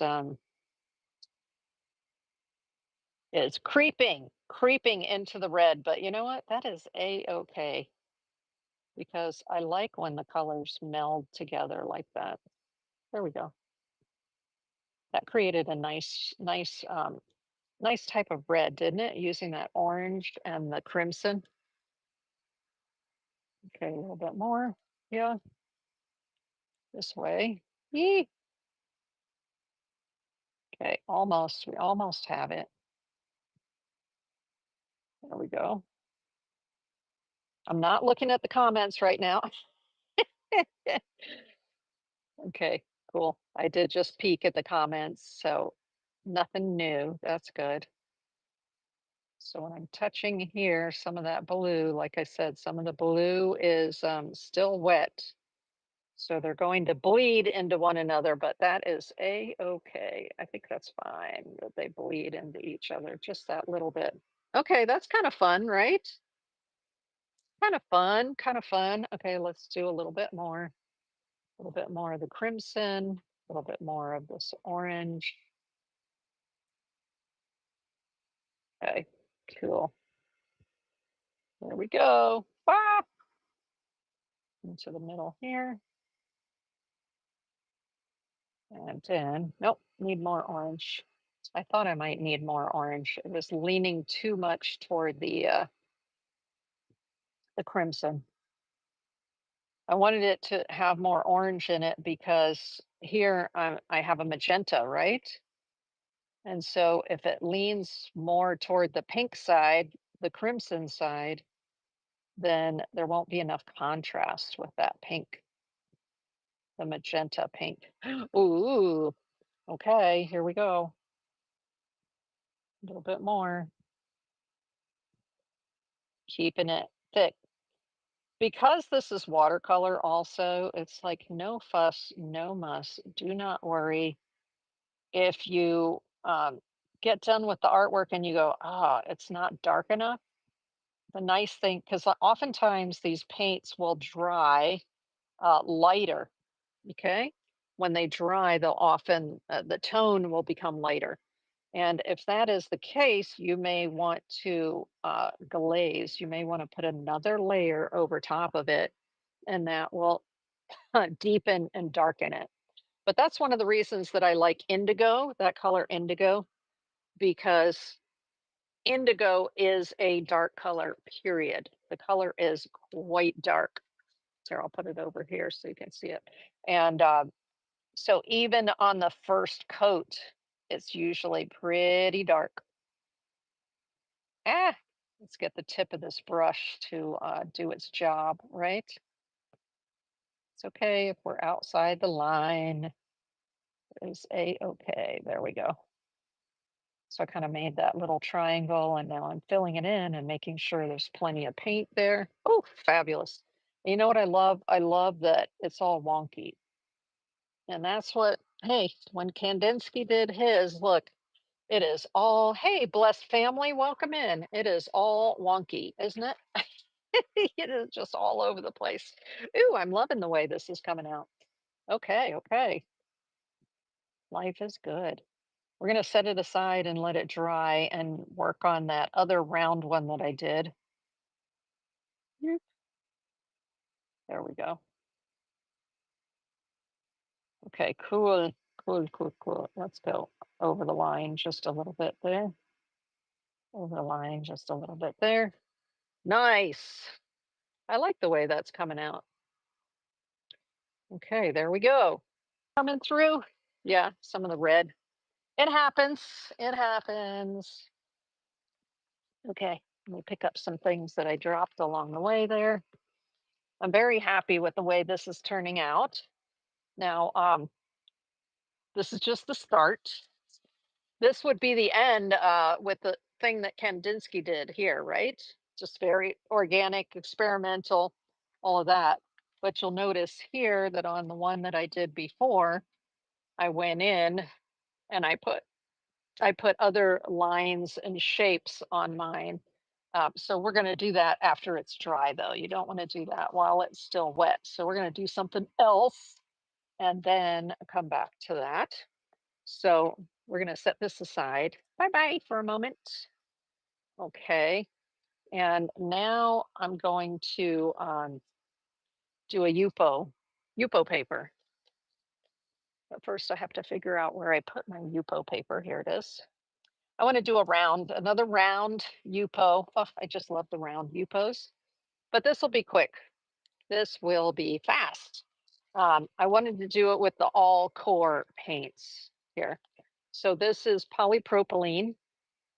All right, super smooth. But the nice thing is it's designed by Legion paper to have tooth to it. So you can draw on it. You can use charcoal on it. Um, you can put alcohol inks. It says watercolor, alcohol inks, acrylics. Okay, love it, love it. And of course, you don't have to get it in the round. You can also get it in rectangular papers as well. So you can see here this, I use it on top, I use the rounds on top of a piece of palette paper. So this is some of the watercolor from the last one that I did. And let's get this off of here. So we have a clean, clean, clean piece. Now, before I use it on here, from touching it with the fingers, when you touch this with the fingers, what ends up happening is oils from your hand get on there. And then the paint will bead up oftentimes. So before I get started, what I do is I will take alcohol. So this is just rubbing alcohol like from the drugstore. And I will spray this with rubbing alcohol. This is to get the oil off, like the oil from the fingers and stuff. Yep. I just do that to start. And then I wipe it off like this. So just a fresh paper towel, wipe that off. And what I find that does is that just helps. Now I just put my finger on the edge, right? So yeah, sometimes I mean, you got to put something to hold it down. Let me see. Let me see. What do I have? Maybe the end of a brush like this. So I'm not getting, redepositing more oil on it like that. There we go. And that fast, it's dry. It's already dry and ready to go. So I want to, oh, and the piece that we are imitating is this one right here. So this is done on UPO paper with watercolors, but I also introduced here the adult crayons. So that's what we're going to do with this one. Whoop, there we go. Let's put that one away. And so now I'm going to start out with some water. Hey, that's all pink. Oh, okay, this water needs to go out again because it's all pink from the magenta, right? The magenta color that I was using. So let me Rinse this. Hello. I see some people waving over on YouTube. Welcome in. Welcome in. We're doing some abstracted Kandinsky style watercolors today. And right now we're working on round Yupo paper. It's the medium weight Yupo paper. Okay. So now this is clean water. Ah, okay. I'm dropping some things. So now I'm using my fingernails. I'm not using my fingers so I don't get oil all over it. Okay. So I did just use the what was it, the alcohol on it, and now I'm just putting water on it so that the paint will sort of slosh around. But because it is polypropylene, do you see how the water is sort of sitting on top? It doesn't really soak in. See, now my finger got on there, and now there's like some oil on there. That's the thing. When you put the water on, then you can see, but that's okay. It's okay. You know what? I am not going to worry about it. Um, Let me just take my paper towel. So just like we prepared the water last week, I mean the watercolor paper last week, I put water on it and now I'm taking some of the water off. Yeah, see, there's a finger mark there and a finger mark there. Okay, here we go. Little alcohol, little alcohol. Let's fix that right now. We're fixing it. Okay. And then there we go.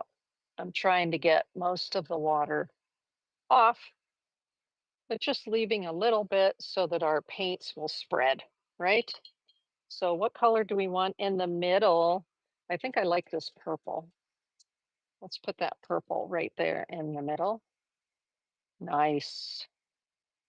Now what's going to happen here is your paint's more or less going to sit on top of the Yupo.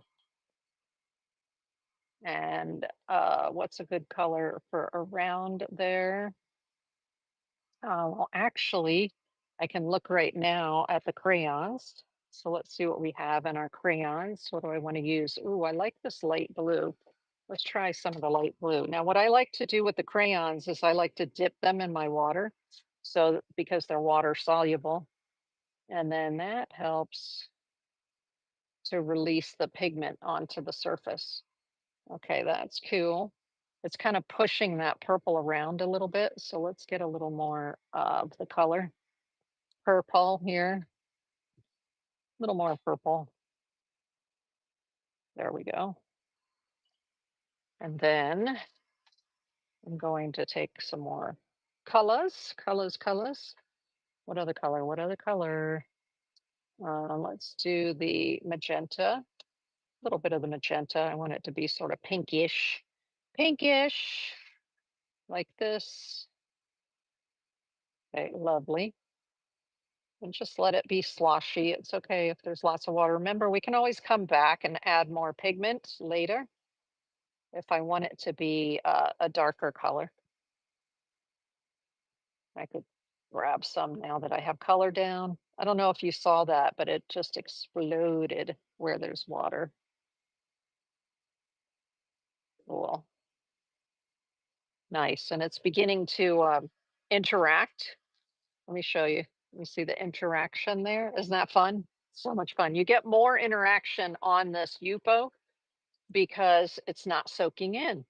Plus, there's a little bit of the magenta, super easy to pick up because it doesn't soak in. Oh, it's creeping. It's creeping, but I like it. Okay, let's throw a little bit of yellow in around there. Oh, and I am going to touch the magenta so that we can get some explosions happening. Lovely. Can you imagine just sitting in your studio doing this like experimentation all day? It's so much fun. There we go. We'll touch, we touch, so that we get a little bit of controlled explosions going on there. Lovely. Okay. Nice. Oh, we're getting a lot of blending in the middle. It's looking psychedelic. Let me pull it up so you can see. Check it out. You see how psychedelic it's looking? It's looking crazy, but that's okay. You know, if you didn't like it, you could just boop, boop, boop, take up the color and do it again. Some colors are staining, so they would leave a residue, but for the most part, you can pull most of the color up if you wanted to. Okay. Now what's the next color I want outside of that one? I kind of like the phthalo blue, but I don't want it to be too dark because I want to be able to put designs on top, right? Part of the idea is that we're going to be drawing some things on the top. So I'm using the phthalo blue. There is a thread coming out of there or a hair. Okay, good. So I'm using the phthalo blue, but I'm also adding a lot of water. So it'll be a lighter color, sort of a lighter color. There we go. And some of the yellow is exploding into that, and I love it. Just added some water to the tip. There we go. All righty then. Come on, mix and mingle. Mix and mingle. That's what we want. Oh, lovely. Right? Fun. Fun, fun, fun. Okay, now around the outside of this. Ah, there we go. I just want, let me put a little bit more water. See, not too much water, just enough. And then I want to use a crayon again. So I'm encouraging that blue to bleed a little bit by touching it just a little bit. So it's kind of bleeding into this outside ring. And then, isn't that fun? Oh my goodness, I love where it's going. All right, let's take this one and put it around in the area where it was bleeding. So I like using this on the wet surface because it encourages a lot of color to release from the crayon. Okay, that's kind of fun, right? That's fun. Lovely. Okay. I'm actually going to go over top of that because I don't want there, like this is a wax crayon. And so wax does what? It repels water. And I'm going to be using some acrylic on top of here. So let me just sort of run over top of it a little bit with water because what I want is I want the pigment to be activated so that I can easily go over top of it with my acrylic markers. Okay, a little bit more, a little bit more, a little bit more here. There we go. Cool. Mm, interesting. Okay, it's a little lopsided, but you know what? It doesn't matter, right? It does not matter. All right, what's the color I want to put on the outside, y'all? I think I want to put a sparkly color on the outside. So these are new. I just got these this week from Beam Paints. Let me see. They have a sticker here. Let me show you the sticker. So this is Beam, BEAM Paints. They are a women-owned indigenous to the area of British Columbia on the west coast of Canada. And so they make their own paints. And this is a purple paint. They call it wild grape, but it has mica in it. It has shimmer in it. And these are called paint stones. They're made without plastic. There's no plastic in here. It's paper and wax or fabric and wax. So let's get up some of that because it's going to have some mica in it, which will be interesting. And I'm going to get a little bit of water on there, and then I'm going to bring it around the outside. Now, initially, you may not see the sparkle. Oftentimes with sparkle paints, if it's really fine mica in it, and they use what they call ethically sourced mica. So the mineral mica that they put in it to make it sparkle. Um, it is it's what gives the sparkle. See, I'm going to turn this around. And oftentimes you don't see the sparkle until it's dry. Oh my gosh, there's a lot of explosions going on here. So I'm just what what I find with these paint stones, and I have many of them. Like here are some other ones right here. Um, but these paint stones, I find that you have to really work it a lot to get the paint out of the little well that it's in. So it does help to have a somewhat strong brush to do this with. Okay, cool. Lovely. You see why I do it on top of a piece of palette paper? That way I can move the palette paper around because it would not be easy right now to pick this piece up and try to work with it. There we go. Okay, cool. I like there to be a little bit of a shimmer on the outside. Lovely. Ooh, that is cool. I like what it's doing. Let's try a little bit more. See, there's a little bit of where it's not covering here, which is fine. It's fine. It's very organic. I don't mind the organicness of the edge. Fabulous. Okay, cool. I like where that's going. So let me show you up close. You can see some of the parts of it already that are drying. Like most of the yellow is dried and a lot of this interior blue is dry. So do you see there? So it does dry into the toothy surface, even though um, when you're working with it, it sloshes a lot and it sloshes a lot on top. I think I want to put a little bit more of this green, a little more of the lines. So I'm going to dip this in my water to get the tip of it wet. And then I'm just going to go around here a little bit more. And as I'm doing it, I'm turning this, okay? So the different areas of the crayon are touching it. Cool, because I wanted more of the ring effect. So that's fine. I don't need to go back over it because I had dipped it in the water. Ooh, I like that a lot. I like it a latte. Just something about the way that it sloshes on the surface of the Yupo paper. I really enjoy that. Okay, so we're going to set this aside to dry on a level surface. If I have a level surface in here, I don't know. What else? Because there's a lot of wet paint still. Okay, so let's do this. Let's bring this one in. Yeet. That's one that I did on watercolor paper, right? So this was the Yupo paper, which is like a plastic paper. And now what we're going to do is we're going to work on this one, which is a watercolor. That is a watercolor block by Magnani Paper out of Italy.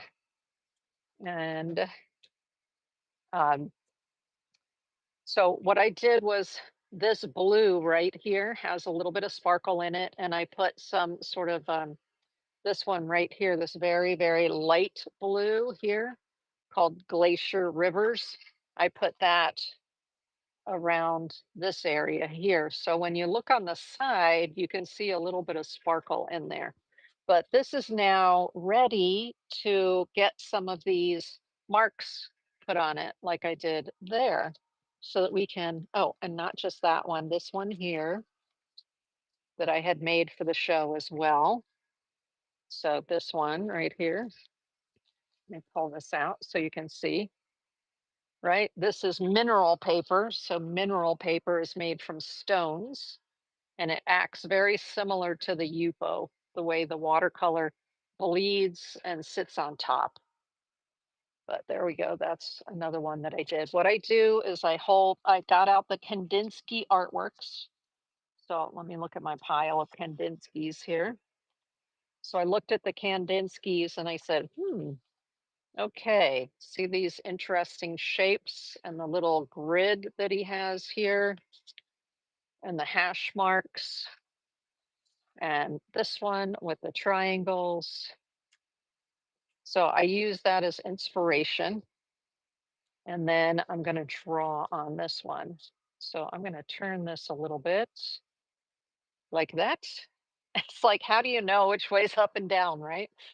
You don't necessarily have to make one way up or down. You can make it an artwork in the round so that the viewer, the person who purchases it from you, can make the decision, right? But for right now, I'm going to now use some of the Hebio markers. So where's my black one? There's my black one right here. These are acrylic paint markers. And what other color do I want besides black? I think I'm probably, ooh, one of my favorites is this bright pink. Is this one bright pink? No. Where is my bright pink? Ah, the fluorescent pink. Love fluorescent pink. And then I like a Caribbean blue. Yep, Caribbean blue. These are like probably the colors I use the most. But I'm going to start by creating some sort of design here. So when you use acrylic markers, almost all the acrylic markers will have a little marble in it. So you have to shake them. Okay. And then I usually will just use some scrap paper.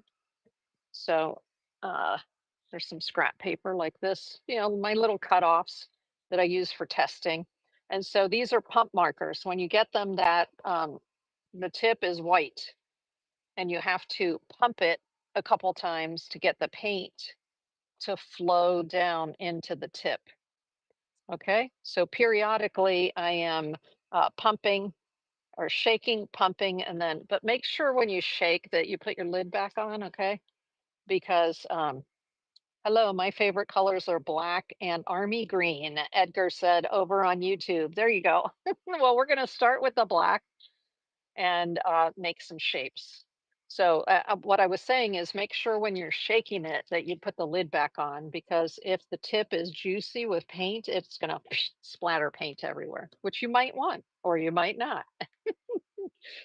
Okay, so I'm going to start by putting I'm going to do similar to Kandinsky here, where I'm going to put a triangle here. And this is just hand drawn, so it does not have to be accurate. And then I like that he brings the black line into here and down, and then a little bit off to the side here. So it's almost like it's a tower, right? And then that.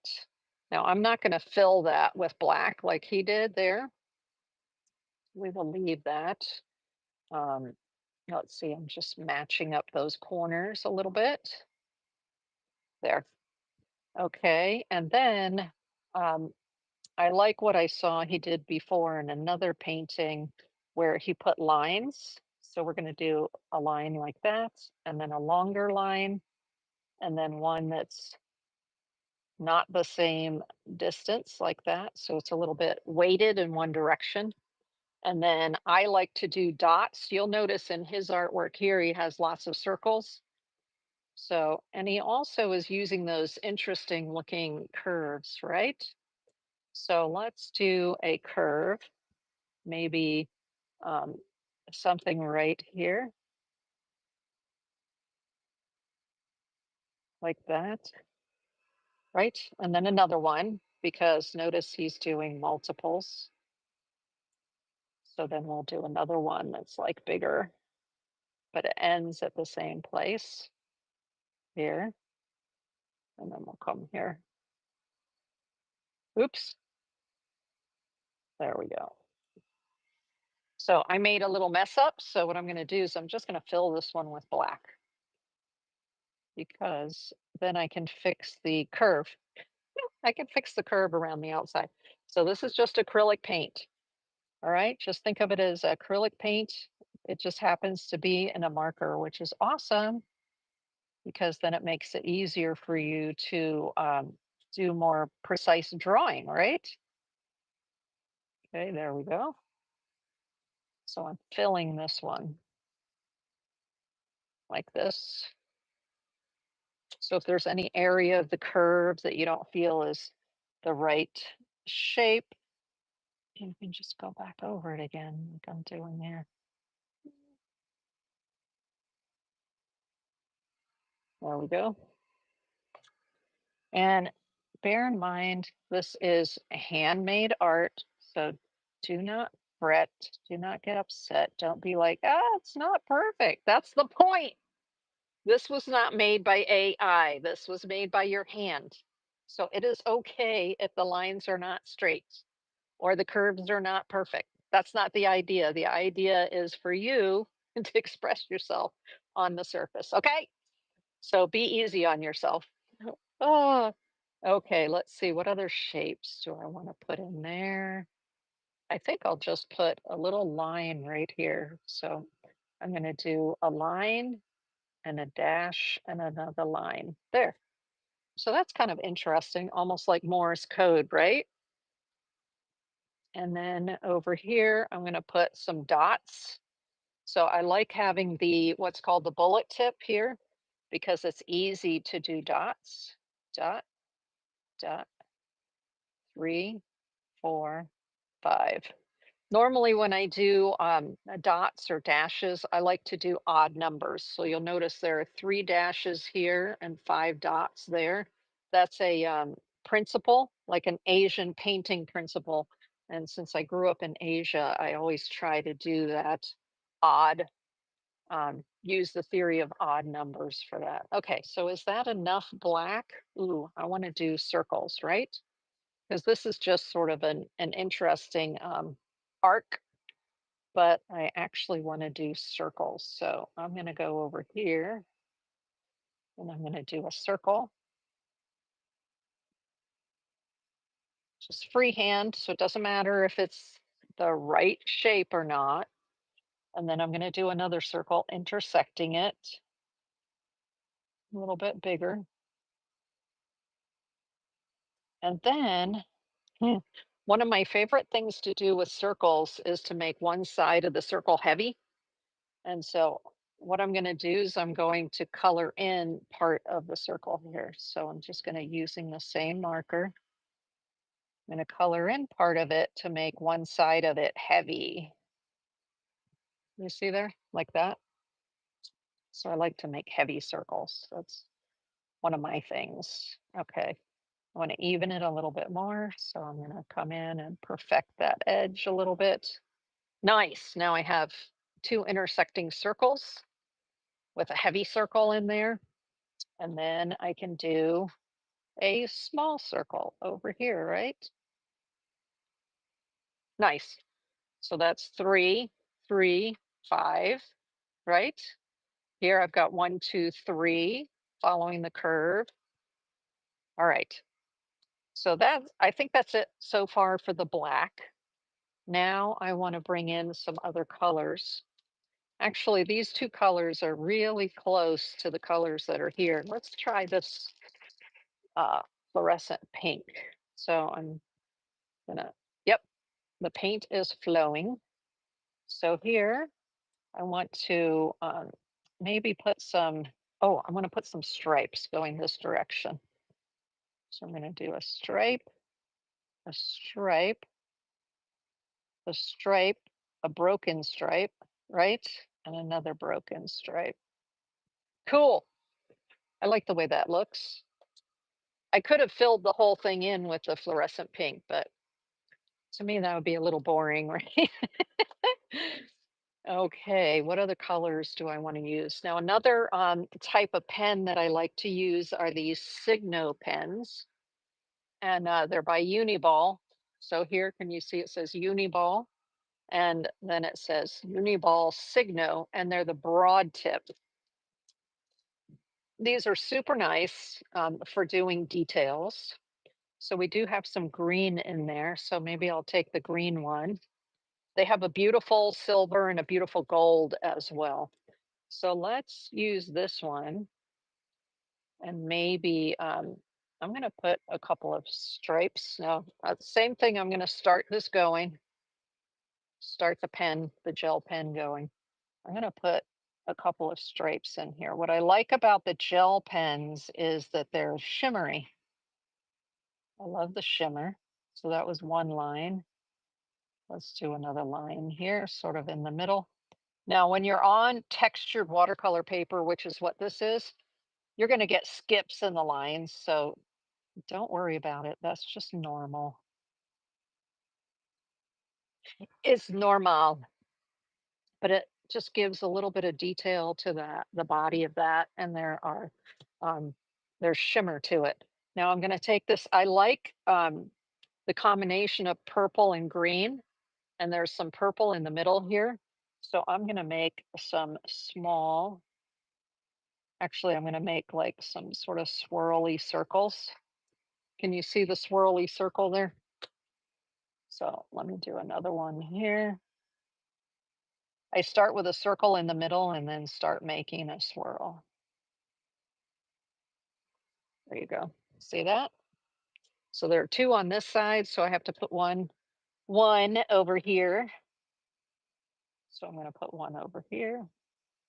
Start with a circle and then make it go out to a swirl. See that? Isn't that fun? So you can just sit here and actually, I could say tomorrow, oh, I want to add this and I want to add that. You just have to be careful not to, I don't know. Can you overdo it? Kandinsky, can you overdo it? I don't know. Look at what he did here. And then look at what he did here. And look at what he did here. I don't know that he thought that he was overdoing it. Okay, I want to put one of these little ladder things on here. So let's see what color I want to do that in. I don't know. I have so many of them. Maybe I'll do it with this Signo black. And it is waterproof. It says right on there that it's waterproof once these are dry. So it might be just a smaller, gives you a smaller line than the marker did. Okay, so let's come in here. I think I'll do it in, something's dropping. That's okay. I think I'll do it in here.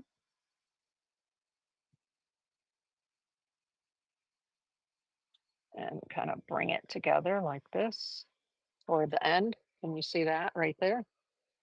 And then I'm going to put some of these lines through here. And the lines can be like super wonky, right? They don't have to be. Wow, I love that. Thank you, S. Diedrich. I appreciate it. You see how the watercolor, the very diffused watercolor in the background is just, that's exactly what it is. It's just a background. And then the real like coolness comes later when you're adding these like incredible marks, right? So there we go there. And what else? I love doing dots and circles. That's one of my favorite things. But you'll see here, Kandinsky uses some organic shapes. So we do have some curves, but maybe we'll put a squiggle. So where am I? What color? What color? What color? See, I have all these colors here. I'm thinking of the red. Now there, just so you know, there's a red and there's a pink. Can you see that? Which is nice, that there's a red and a pink. So I think I'll go with the red, and let's get it started over here. You always have your little piece of paper to make sure everything's rolling, rolling, rolling. And I want to put some squiggles. So the cool thing is, if the black acrylic is dry, you can go over top of it with this. What are the pens? Okay, S. Diedrich, these are Uniball Signo. And on the YouTube video, I will have a link to them because you can get a set with all of these various colors in them. And then there are also sets that are white, black, and gold, which are fabulous. This white is really nice. As a matter of fact, let's do some white over top of this black right here. So I'm just going to make sure the white is flowing, and then I'm going to put little dots on here. How many dots am I going to do? 5. But anyway, they're Uniball Signo pens. So you see the dots on top of the black. Ooh, yeah, this looks fabulous on top of dark colors. And then, so let's go back to the red right here. And I'm going to make sure the red is going. And then I want to put some squiggle lines like we have here. Okay, some squiggles. So let's do this. Why not? Can you see the squiggle there? Okay. So then I'm also going to do a squiggle here, just part way. So you don't have to do, matching squiggles, right? And then I'm going to sort of carry it over to here. Nice. Isn't that fun? Squiggles. So this is a combination. What I'm putting on top of here is a combination of geometric shapes. So that's the circles and the triangle, and organic shapes. So that's shapes with fluid edges, right? And I'm not going to, keep working on this. What I'll probably do is look at it tomorrow and add some more color. Oh, you know what? There is something else I can show you right now, and that is using acrylic paint. So let me see, which color of acrylic paint do I want to use here? Do I want to use this one? This is the turquoise blue Origin acrylics from Pebeo. So let's put this is a piece of wax paper back here. So I can actually put like a little tiny dollop of paint on there. And then I'm going to get a detail brush. So that set that I showed you earlier, that's the Yasutomo Fusion brushes. They have these detail brushes in the set. So let me I'd put it in water. And then I'm going to pick up a little bit of this turquoise acrylic. So at this point, you can go back in with acrylic. And what I want to do is I want to put some acrylic here around the outside of this line. So to kind of highlight the line, because when it's just the line of pen, it can be a little hard to see. But when you put another color next to it like that, then it helps it to become more visible. So I'm just using a detail brush and picking up some of this paint. There we go. Nice.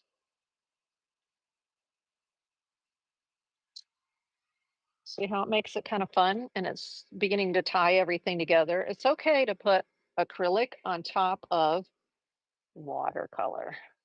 So what we have in the background here is watercolor. And so I'm putting acrylic on top of it. Just go like that right there. Nice. Right, so all I'm doing here is I'm just sort of following along the shape of the pen that I put in there. Let's make it fatter in the middle. But this is using an acrylic detail brush. And of course, if you were working on a much larger piece, you wouldn't have to use such a tiny little detail brush, would you? Let's do a little bit out here, because I've got, you see how I'm sort of highlighting the curves? The curves. So I'm actually going to put a little bit in here, right over top of all of that. Fab. So your eye will follow along with the undulation. Do you see the undulation there of the curve that I made? Okay, here. So I'm just using acrylic paint over top of watercolor. Turn it around, turn it around, turn it around. I'm always turning my work around. That's why it helps to have it, loose and or to have it like this one on top of something else. Okay, a little bit more, right? Yeah, just a little bit so that there's a little something. You see how it sort of leads the eye along those curves that are there, right? So yes, you can use a little bit of acrylic paint as well here in order to offset or highlight your design. Let me do this here. Woo, there we go. Mo better, mo better. Oh, while I have the wet paint, I'm like, no, wait a minute. It isn't exactly the way I want it. Isn't that funny? We're so funny as artists. It's like, no, it's not right. And other people look at it and go, what the heck are you talking about? It looks awesome. But you know what? We can't help it. We cannot help it. It has to look right in our eyes. There we go. Cool. So I like the direction that's going in. And of course, if I thought, oh, okay, that's cool. I like it. It's done. Then I'm going to get some paint on here and I'm going to put my signature here because you get to determine when it's a round piece, you get to determine like what's the top and what's the bottom. So I'm going to put my signature right here, which my signature is a small t, capital E for Tristina Elms. But it's in the shape of what looks like an Asian character because I grew up in Asia. And so people are like, what character is that? I'm like, it's actually a T and an E. And so that makes up my name. There we go. 2. I'm going to put the date here. 2025. I like working in the round because then you see how my signature, the date is going up the side. 20. It's going around with the curve. Get the edge of that better. Oh, better. There we go. Signature. Kandinsky-like artwork. There we go. I'm loving that. I'm enjoying that a lot. But that is using Wassily Kandinsky as my inspiration here with this, and especially with this one right here. Now, of course, he had a long career as an artist, so he had tons and tons and tons of paintings, and they're not all like this. But these were the ones that when I look through his catalog, I'm like, I like that one, I like that one, I like that one. And I especially like the way he works back in there and creates these interesting shapes for us, right? Isn't that fun? Let's see. Let me bring it up so you can see that. Yeah, yeah, yeah. So much fun. Now, I'm yammering because I was hoping that this would dry. It looks like just about everything is dry except for, can you see the wetness in the very center right there? So we're going to play on this a little bit, but not in the center. So this is the one that is on the Yupo paper. And can you see how wishy-washy it is? What are you painting on? Ah, S. Diedrich. So this one was a watercolor block. It's a block. Ooh. So when we get done, I'm going to show you how I take this off of the block. I love using blocks, especially with watercolor, because there's glue all around here except for a little tiny section. so that it keeps the paper flat while it's drying. Okay, that's what I love about a watercolor block. And you can get blocks in squares and in rectangles as well. This, what I was working on is a piece of Yupo. Oops, hey, I don't want that in there. Yu- Yupo paper. I'm trying not to get paint all over everything. Let's do this. I'm gonna pick up that paint so it doesn't get everywhere, the acrylic. Yee! There we go. So I can put that back there. So what this is a piece of paper called Yupo paper, which fell a second ago. So let me get my Yupo paper and show you. Yupo is polypropylene. And again, it comes in rounds and squares and rectangles as well. So Yupo is 100% polypropylene, and it's great for watercolor, alcohol inks, and acrylic painting. And it comes in medium or heavy, the finish. And it also comes in translucent. This one is opaque. So you can get translucent, a version of this if you want.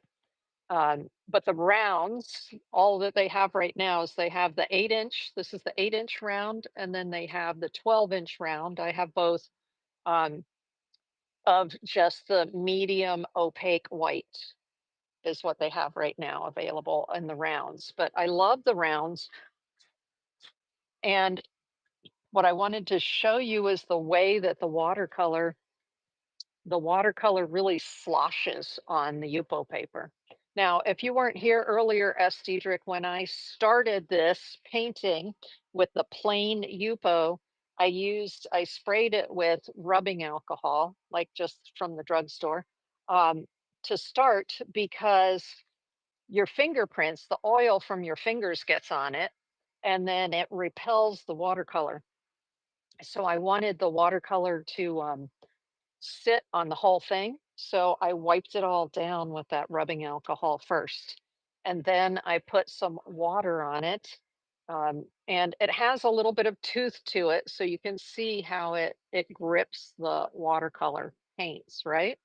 And the watercolor paints we're using tonight are the Core watercolors from Golden, QOR watercolor. And Core watercolors have a special Aquazol, says there AQUAZOL. That's a special binder that they have created themselves. And what it does is it causes the paint to like explode and spread a lot. And that's why I wanted to do these artworks tonight with the Core watercolors, because I like the way that they, like explode. Ah, and that's what's inside this travel kit is my collection of Core watercolors right there. Okay, so now similar to this one right here that I did, let's just do another one on here. I'm going to avoid that little tiny area where the purple is not yet dry. I try not to hit the Yupo paper, which is 100% polypropylene plastic. I try not to hit that with heat because the polypropylene can warp, and I don't want that. So I always leave these to dry naturally. And the green ring that's around here, if you weren't here earlier, we were using the Caran d'Ache Neo colors, which are the artist grade adult crayons. And that's what we used for the blue in the center and then the green around the outside there. Okay, so let's go back to the black. Ooh, my black. And what am I doing? I'm shaking it. And then I'm going to use this just scrap paper here. And let's do I love the triangles. The triangles. So I'm going to start out by doing a triangle right here. This is like so shiny right now. The paint sitting on the top of here is just so shiny. Now, I can do straight lines, or what I like to do is I like to do lines that have kinks in them. So I'm going to do this and bring it down and then kink it over like that, just for something odd, right? And then I'm going to do another one over here.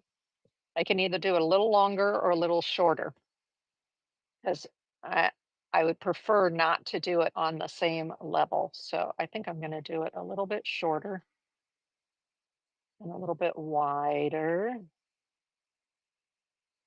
And then I'm going to bring this one just right down there. And then I'm going to do a base line and then a couple of other little lines. Why? Just for the heck of it. But isn't that fun? And this is the surface is so smooth. Let me bring it up and show you kind of how shiny that acrylic is on there right now while it's wet. Isn't that fun? It is a dream to draw on top of this, on top of the Yupo. Okay, let's see. What else do we want on there? I have to have my circles because I do love my intersecting circles. So let's do a circle out here. I'm just being very light with my marker. And then I'm going to do my intersecting, but I'm going to do the intersecting as sort of an oval like that. And then I'm going to make it heavy, right, on one side. That's my technique. I like heavy. They kind of remind me of bubbles. So put a bunch of ink on one side like this. Ooh, nice. And then what? I have to have three, right? So let's use the black again. And I'm going to do another little circle like over here, a little oval like that. Yee. There we go. So now I've got a couple of circles going. And then I would just build it and build it and build it. Let's put I want a squiggle line. I like those squiggles. So I'm going to start my squiggle from here like that. And then I'm going to do a couple of other little squiggles here. And another one here. Right? So that's taking that beautiful watercolor background and then just building upon it with other um, abstract shapes. Another shape that I like to do is little blocks, like little triangles, but let's do those maybe in a different color instead of black. The black just looks so good against those light watercolor backgrounds, don't they? Let's see, in this yellow area, maybe I can put a couple of little blue. Now, I don't want to put my hand down in these because they're wet. The squiggles are wet, and actually that purple right there is still a little bit wet. But I can just draw some rectangles in here using the blue Signo. Now, what I find happens sometimes when you're using the Signo on top of the watercolor, that the fluid from the marker sometimes will reactivate the watercolor and then it starts to dry out the tip.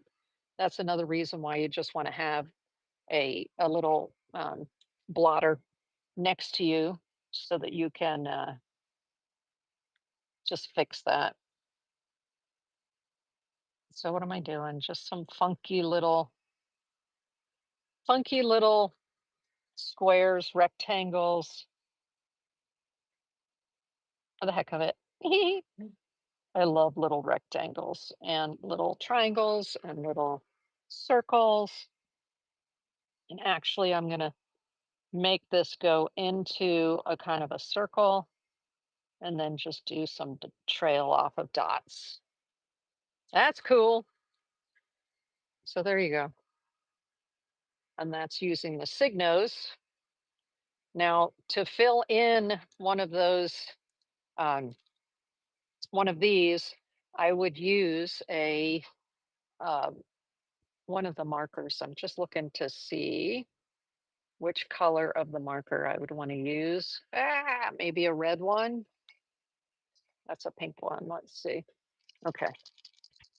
So I'm shaking it up to get the paint mixed. And this one is a chisel tip. So let me make sure oh yeah, the paint is flowing. It's a flowing.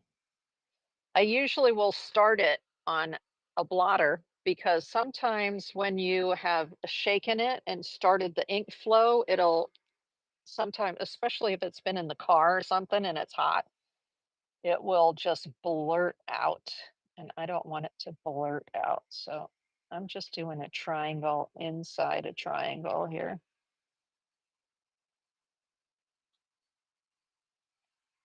Why? Just because. Just because. We get to make those decisions as artists just because I feel like it. What I like about the about using the chisel tip is that you can turn this. You can use the broad side to fill a large area, or you can use that tip and get like smaller lines out of it. And so I like that a lot because I can do the small line to match the bottom of that black and then pull it up. So that's kind of interesting, right? To put that in there. So it's not completely full.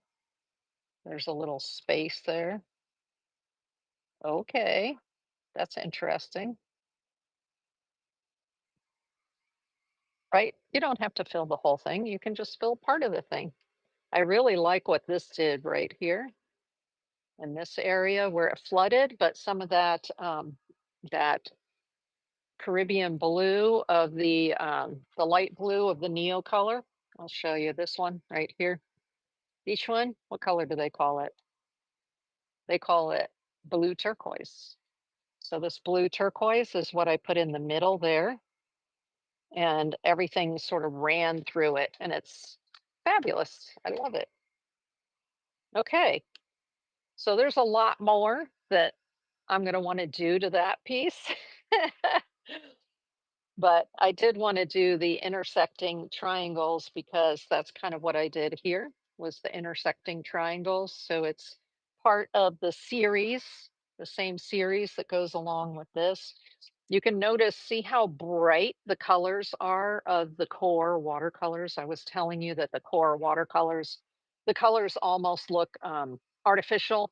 They're very bright, they're very dense. And these were